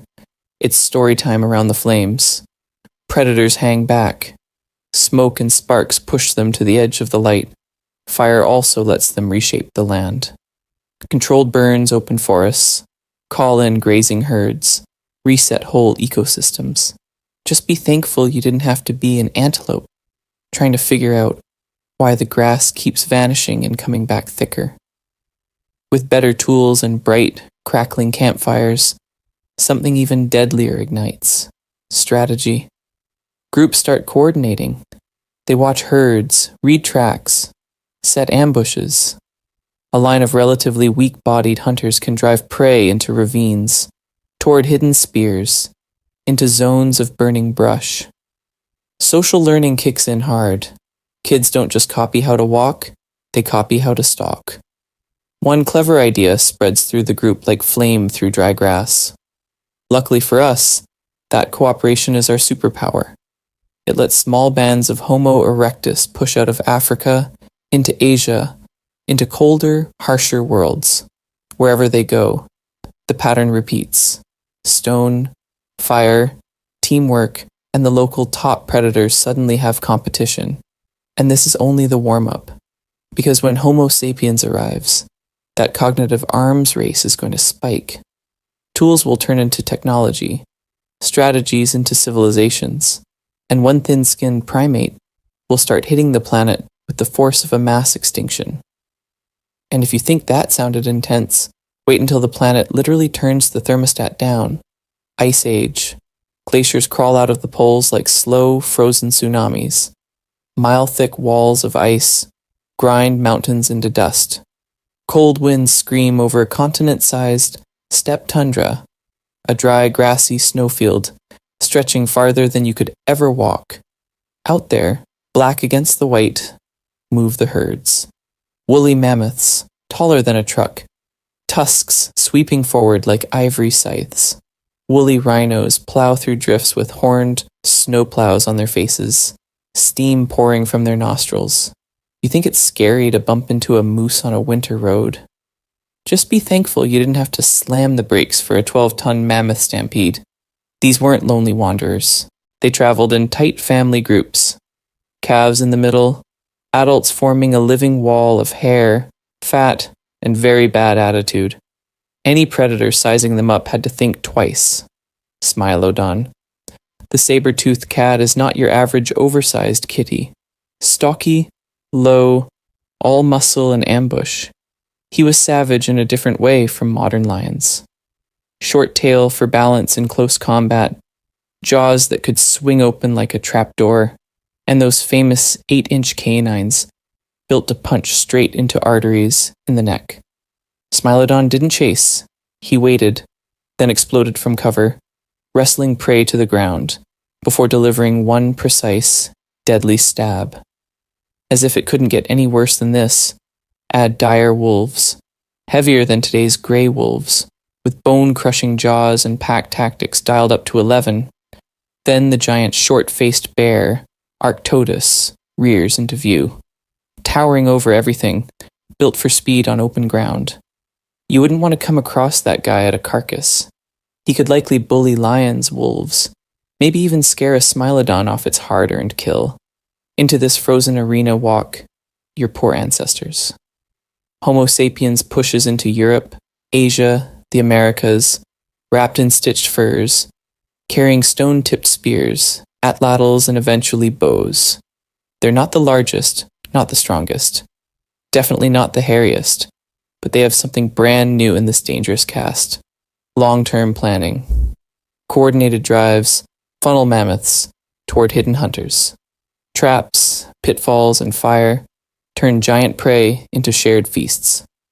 Around campfires, stories about successful hunts become strategies, and strategies become culture. We find mammoth bones stacked in strange circles, spear points buried in ribs, cut marks on giant sloth and bison skeletons. At the same time, the climate is flickering like a broken light switch. Ice retreating, ecosystems reshuffling. Did humans finish off the megafauna, or just give them a shove while the climate did the rest? The evidence points to a messy tag team, warming worlds, shrinking habitats, and clever primates armed with distance weapons. Luckily for us, when the ice finally pulls back, and so many of these giants vanish, one small, upright survivor is still standing. Our species. We walk out of the Pleistocene carrying every trick learned from predators and prey, ready to reshape the planet again. And the next chapter of that story is about to get even stranger. We walk out of the Ice Age, thinking we've survived the worst. You think it's scary to deal with lions and bears today? Your poor ancestors had no idea the real nightmare was what happened after the glaciers melted. Because the giants don't all vanish in one big Hollywood explosion. They fade, slowly, across continents. In Eurasia and North America, mammoths keep trudging over thawing tundra, shaggy mountains with tusks, pulling up grasses, knocking down shrubs, trampling snow into highways. Then the ice retreats, Forests creep in, and those open mammoth steppe plains start shrinking like a bad lease. Herds get smaller, ranges fracture. A few stubborn groups cling on in the far north, little island holdouts in a warming world, and then silence. Australia tells the same story with a weirder accent. Giant marsupials, some as big as rhinos, lumber through eucalyptus forests. There's a wombat the size of a car, kangaroos tall enough to look you in the eye while they kick your chest in, and a marsupial lion with bone-crushing jaws you wouldn't want to come across on a midnight walk. One by one, these heavyweights go extinct, leaving behind smaller, jumpier cousins. So what's killing them? Climate is turning the dial, and we are leaning on it. As the Ice Age ends, temperatures spike, rainfall patterns flip, and the old grasslands and cold deserts that fed megafauna start to break apart. At the same time, waves of humans spread like a new predator front. We burn, we hunt, we track herds with stone-tipped spears, and, later, with arrows and atlatls. Just be thankful you didn't have to stand in front of a mammoth stampede with nothing but a sharpened stick. When the big bodies disappear, the whole system shudders. Those massive grazers used to mow down young trees, spread seeds in their dung, and keep landscapes open. Without them, forests thicken, shrubs tangle, and fire gets a foothold. Flames race through new fuel, reshaping entire regions into mosaics of woodland and ash. Predator-prey dynamics flip too. Apex hunters lose their largest prey and either crash, switch to smaller targets, or vanish themselves, leaving weird ecological gaps, like missing teeth in a deadly smile. Our modern ecosystems are full of these ghosts. Plants still grow fruit size for jaws that never show up. Trees drop giant pods that no living animal really disperses well anymore. Oh boy. You're walking through a haunted forest and you don't even know it. The survivors? They're the last sparks of once massive dynasties. Elephants carry the torch for the great proboscideans. Big cats represent a whole squad of vicious Ice Age hunters. Whales glide where monstrous marine reptiles once ruled, and birds are the tiny, feathered heirs of the dinosaur empire. Luckily for us, they're the toned-down versions. And yet, even as you watch today's wildlife documentaries and think you're seeing the largest, most dangerous creatures left, there's a deeper question waiting in the dark. If this is only the remnant, what did the full cast of Earth's life really look like? And how close are we to triggering the next great disappearance? You think it's scary to watch those extinction graphs spike and crash? That jagged line is basically Earth's heartbeat, and it's been pounding for 4.5 billion years straight. Roll it all the way back. No forests, no oceans full of sharks, not even a single microbe. Just a molten rock, hammered by space debris, the surface glowing like lava lamp nightmare fuel. Then it cools, water pools, and in those early toxic seas, the tiniest rebels show up. Microbial pioneers that don't care that the sky is poison and the sun is brutal. They eat chemicals, shrug at acid, and quietly start the longest survival run ever. For most of Earth's history, that's all you'd see. No T-Rex, no Megalodon, just slime and single cells doing their thing. Then some of them figure out a deadly trick, pumping out oxygen. At first, oxygen is basically a dangerous waste gas. It rusts the planet, wipes out a ton of earlier life, and turns the atmosphere into something new, a mass poisoning event that ends up powering muscles, brains, and every sprinting predator you've ever met. Multicellular life follows. Bodies get bigger, stranger, more specialized. Then the Cambrian hits, and it's like nature slams the unlimited characters button. Spiky worms, armored swimmers, jawless fish, eyes everywhere. Prey starts to see. Predators start to chase. You wouldn't want to come across some of those early nightmare shrimp in the dark. Plants creep onto land first, then bugs, then the early amphibians that flop out of the water and try walking. It's clumsy, it's awkward, but it works. Soon you've got swamps and forests, dragonflies the size of seagulls, and predators testing every new body plan.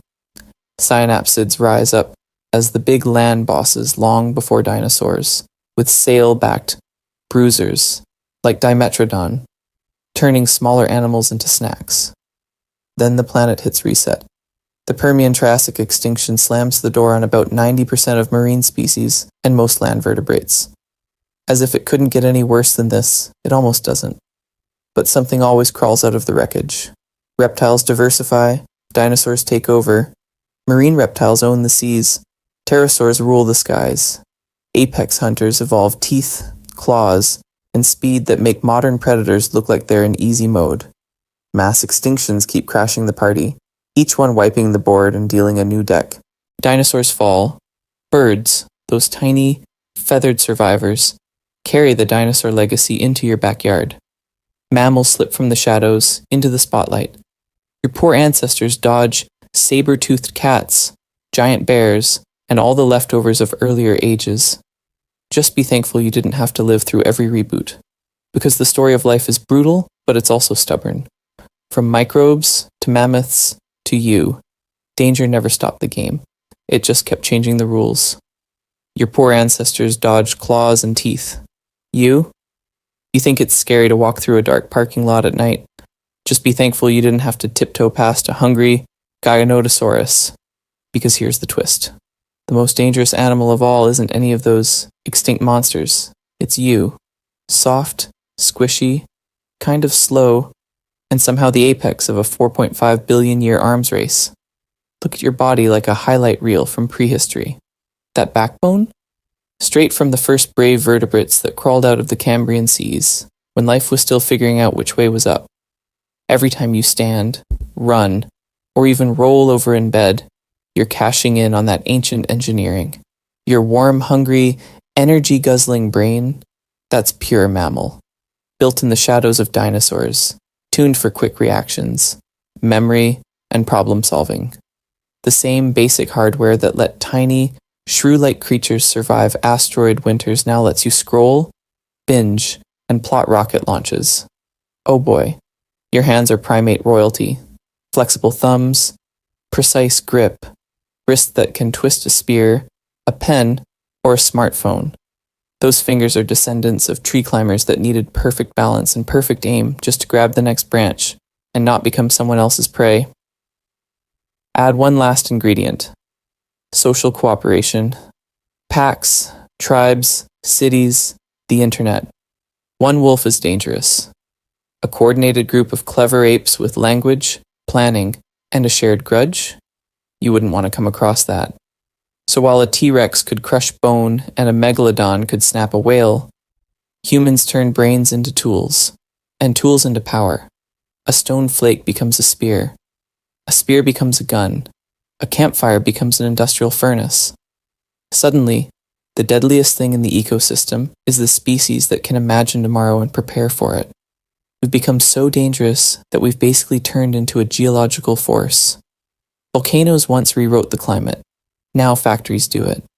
Ancient asteroid impacts kicked off mass extinctions. We clear a forest and erase thousands of species in a few decades. The planet used to change over millions of years. We remodel coastlines, rivers, and skies in a single human lifetime, as if it couldn't get any worse than this for everything trying to keep up. But here's the weird part. The same brain that builds chainsaws also builds telescopes. The same hands that overhunt also carefully brush fossils out of rock. For the first time ever, one animal can look back, study all the vicious winners and unlucky losers, and say, we don't have to keep playing on hard mode. Right now, as you lie there, you're the latest model in a long line of survivors. Every cell in you carries the scars and tricks of deep time. All that danger, all that resilience, stacked into one quiet moment, at the very tip of Earth's story, as you drift towards sleep. So now, instead of dodging teeth and claws, you get to do something your poor ancestors almost never could. You get to relax. Let your mind glide backwards, slowly, like you're rewinding the world. Cities dim, highways fade, and the glow of windows winks out one by one. Forests roll over suburbs. Ice creeps down from the poles. Another breath, and you're standing on an ice age plain, cold air in your lungs, mammoths and giant bears in the distance. But they're only shadows now, safely extinct, too far away to ever reach you. Breathe in and drift further. Grasslands dissolve into dinosaur forests. Ferns as tall as houses. Trunks like pillars, a T. Rex moving between them in slow motion. You think it's scary to picture that skull turning toward you? Luckily for us, he's frozen in time, just a story your brain can paint on the inside of your eyelids. With every exhale, he shrinks into the background. Just another old nightmare that knows it's off the clock. Another breath, deeper back. The trees melt into endless swamp. Carboniferous air, thick and steamy. Dragonflies the size of seagulls drifting past. Imagine you're breathing, matching the wind sliding through those ancient reeds, in, out, steady and slow. Each inhale pulls you lighter. Each exhale takes one more vicious predator off the stage. Now drop into the water. Let the land vanish. Cambrian seas open under you like a dark, calm blanket. Tiny trilobites crawl over reefs. Soft-bodied weirdos drift by, and the waves above you rise and fall in the same rhythm as your chest. In, the wave rolls toward shore. Out, it slides back over the reef. No deadly mosasaurus here yet, just the first experiments of life, minding their own microscopic business while you float safely overhead. Those mass extinctions we talked about? As if it couldn't get any worse than this, the planet hit reset again and again. But from up here, they're just faint flashes of light in the distance, like storms you can watch from a warm room. Teeth, claws, asteroid impacts, volcanic fire, all of it locked behind glass. Dangerous only in how cool the stories are. Look up for a second, in your mind. The same stars that shone over Spinosaurus, over giant synapsids before the dinosaurs, over the first little mammals hiding in the undergrowth, are shining over you right now. The same oceans that held trilobites are still moving under the moon, still pulling at the shores while you lie there. So as you start to drift off, pick any area you want. Maybe you're walking under Jurassic conifers. Maybe you're a tiny fish in a Devonian river, or a sleepy hunter by an ice age fire. You wouldn't want to come across these creatures in real life, but in your dreams, they're just background extras. The story's complete for tonight. You can let go of the timeline. Let the past wander where it wants, while you quietly fade into the dark between the stars. You think it's scary to walk through a dark forest at night. Just be thankful you didn't have to pick a vacation spot from 4 billion years of deadly options. If you could safely visit one prehistoric world, no danger, no teeth, just pure front row seats, where would you go?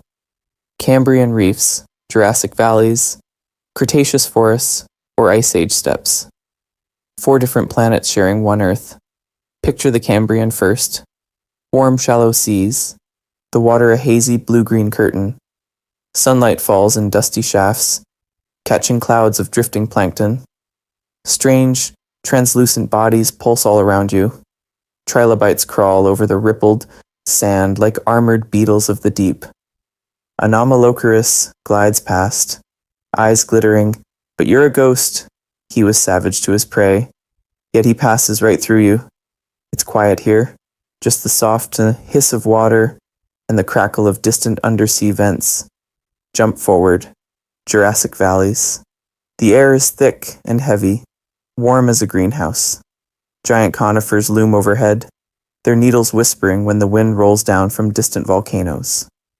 The ground is springy with moss and ferns. If you could touch them, you'd feel cool, damp fronds brushing your ankles. Somewhere above, a pterosaur shrieks, the sound sharp and echoing off red cliffs. Branches sway. A long-necked sauropod moves, like a living crane, among the treetops. Cretaceous forests feel different again, more tangled, more colorful. Flowering plants explode in reds and yellows along a muddy riverbank. Insects buzz in thick, lazy clouds. The air smells of resin and wet soil, hot but shaded. Sunlight breaks through in golden spears, catching motes of pollen. A feathered raptor darts between trunks, flashes of iridescent color, watching for smaller prey you wouldn't want to come across even at this tiny size. Then the Ice Age steps. Wide, open, cold. The sky is a vast steel-blue dome. The wind a low, constant roar across frozen grass. Your breath would smoke in the air if you still had lungs. Snow squeaks under phantom footsteps.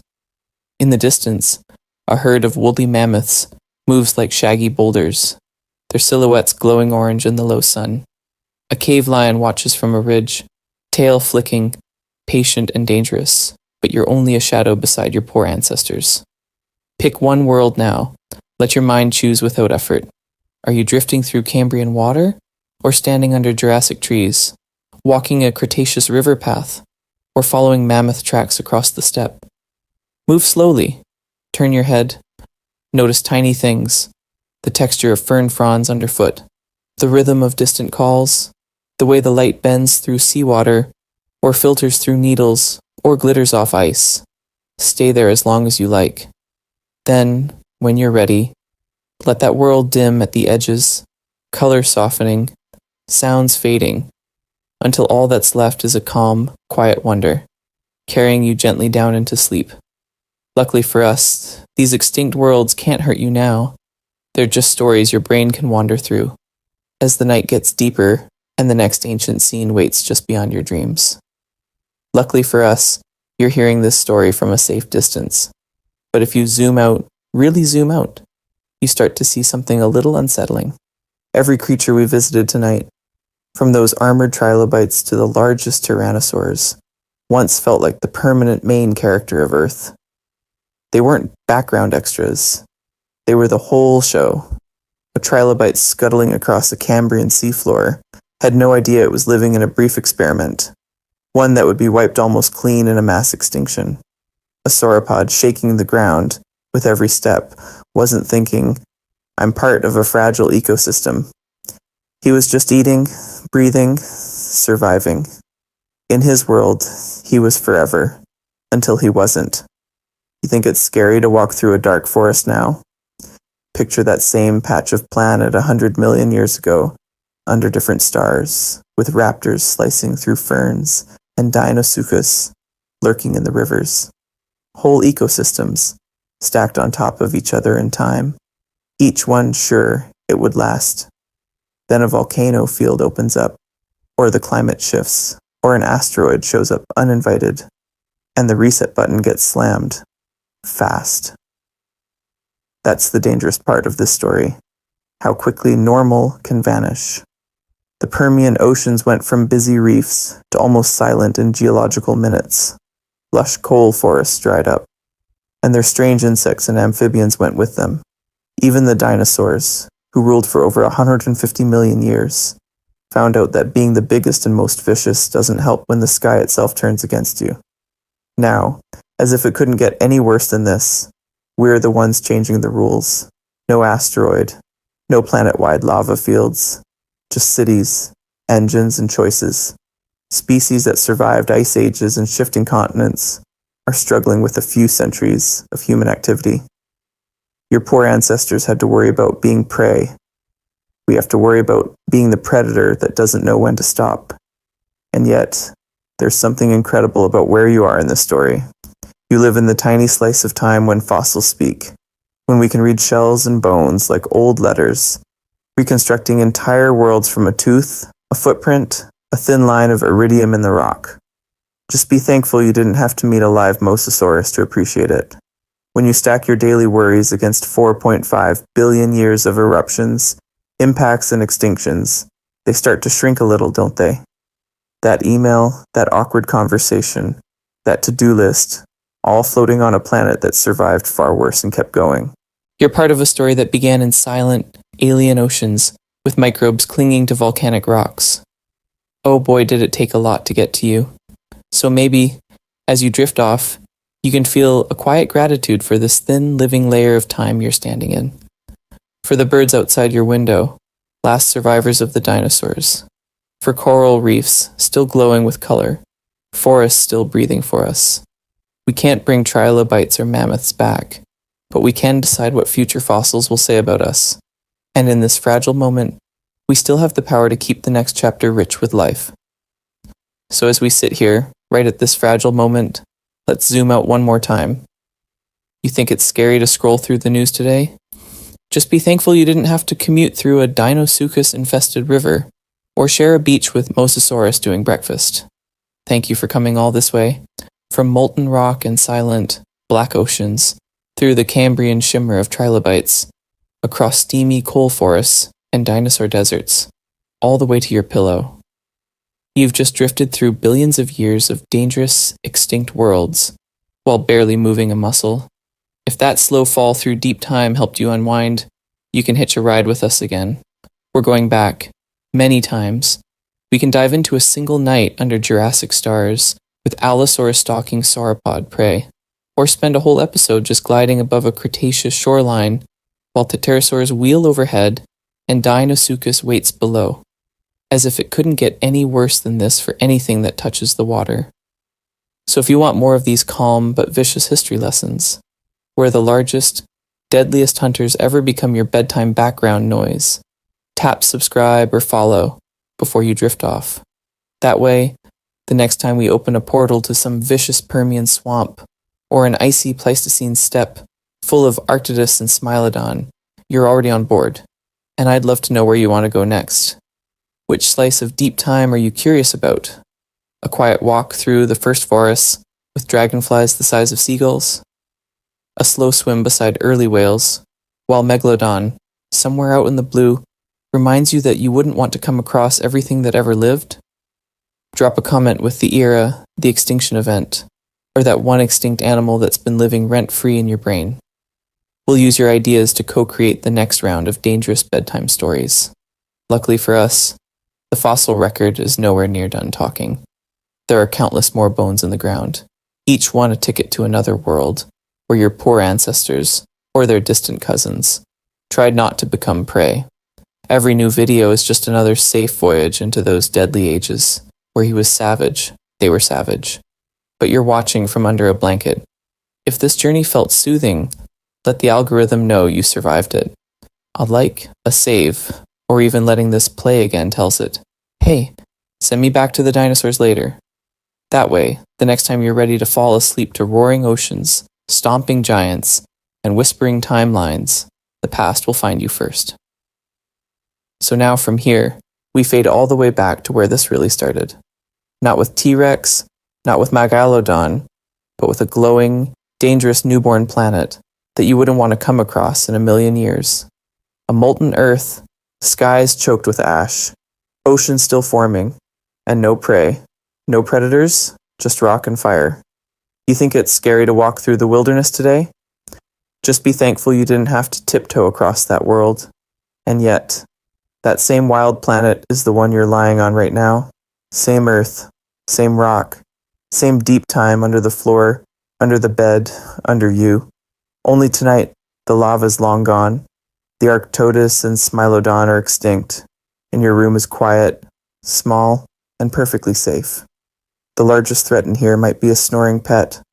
Oh boy, so let your body notice that difference. Back then, your poor ancestors faced saber-toothed ambushes, crushing bites, and oceans full of giant jaws. Right now you face a pillow, a blanket, and 4.5 billion years of survival holding you up. With your next slow breath out, imagine any leftover tension in your shoulders, your jaw, your hands getting heavy. Too heavy to hold, let it slip down, past the mattress, through the floor, seeping gently into the rock. Feel it sink even deeper, through soft soil, through buried roots, through layers of sand and clay. Past the bones of mammoths, past the teeth of Dinosuchus, past the shells of trilobites pressed into stone. Every exhale carries another little worry down into those ancient strata where time is slow and pressure is high and nothing sharp can reach you. Luckily for us, stress doesn't fossilize, it just disappears. As we move through these last moments, you don't have to follow every word anymore. Let the story blur at the edges a little. If a sentence drifts away before it finishes, that's fine. Your mind can wander off to Cambrian seas, to steamy coal forests, to quiet deserts under strange constellations, while my voice keeps shrinking into the background, like distant waves, like a storm that already passed millions of years ago. Out there, in your dreams, the story can keep going. Dinosaurs can walk again, but from far away, like shadows on a horizon that can't touch you. Megalodon can glide through dark water, enormous and deadly, and yet completely harmless now, a museum piece in your imagination. No more running, no more roaring, just slow motion scenes from worlds that ended long before you ever arrived. So if your eyes are not already closed, let them close. Feel the bed hold your weight, as steady as bedrock. Let your breath fall into its own ancient rhythm. We've reached the end of this timeline for tonight. Thank you for traveling through deep time with me. Sleep well, sleep safely, and let the echoes of prehistoric worlds fade into the soft sounds around you now.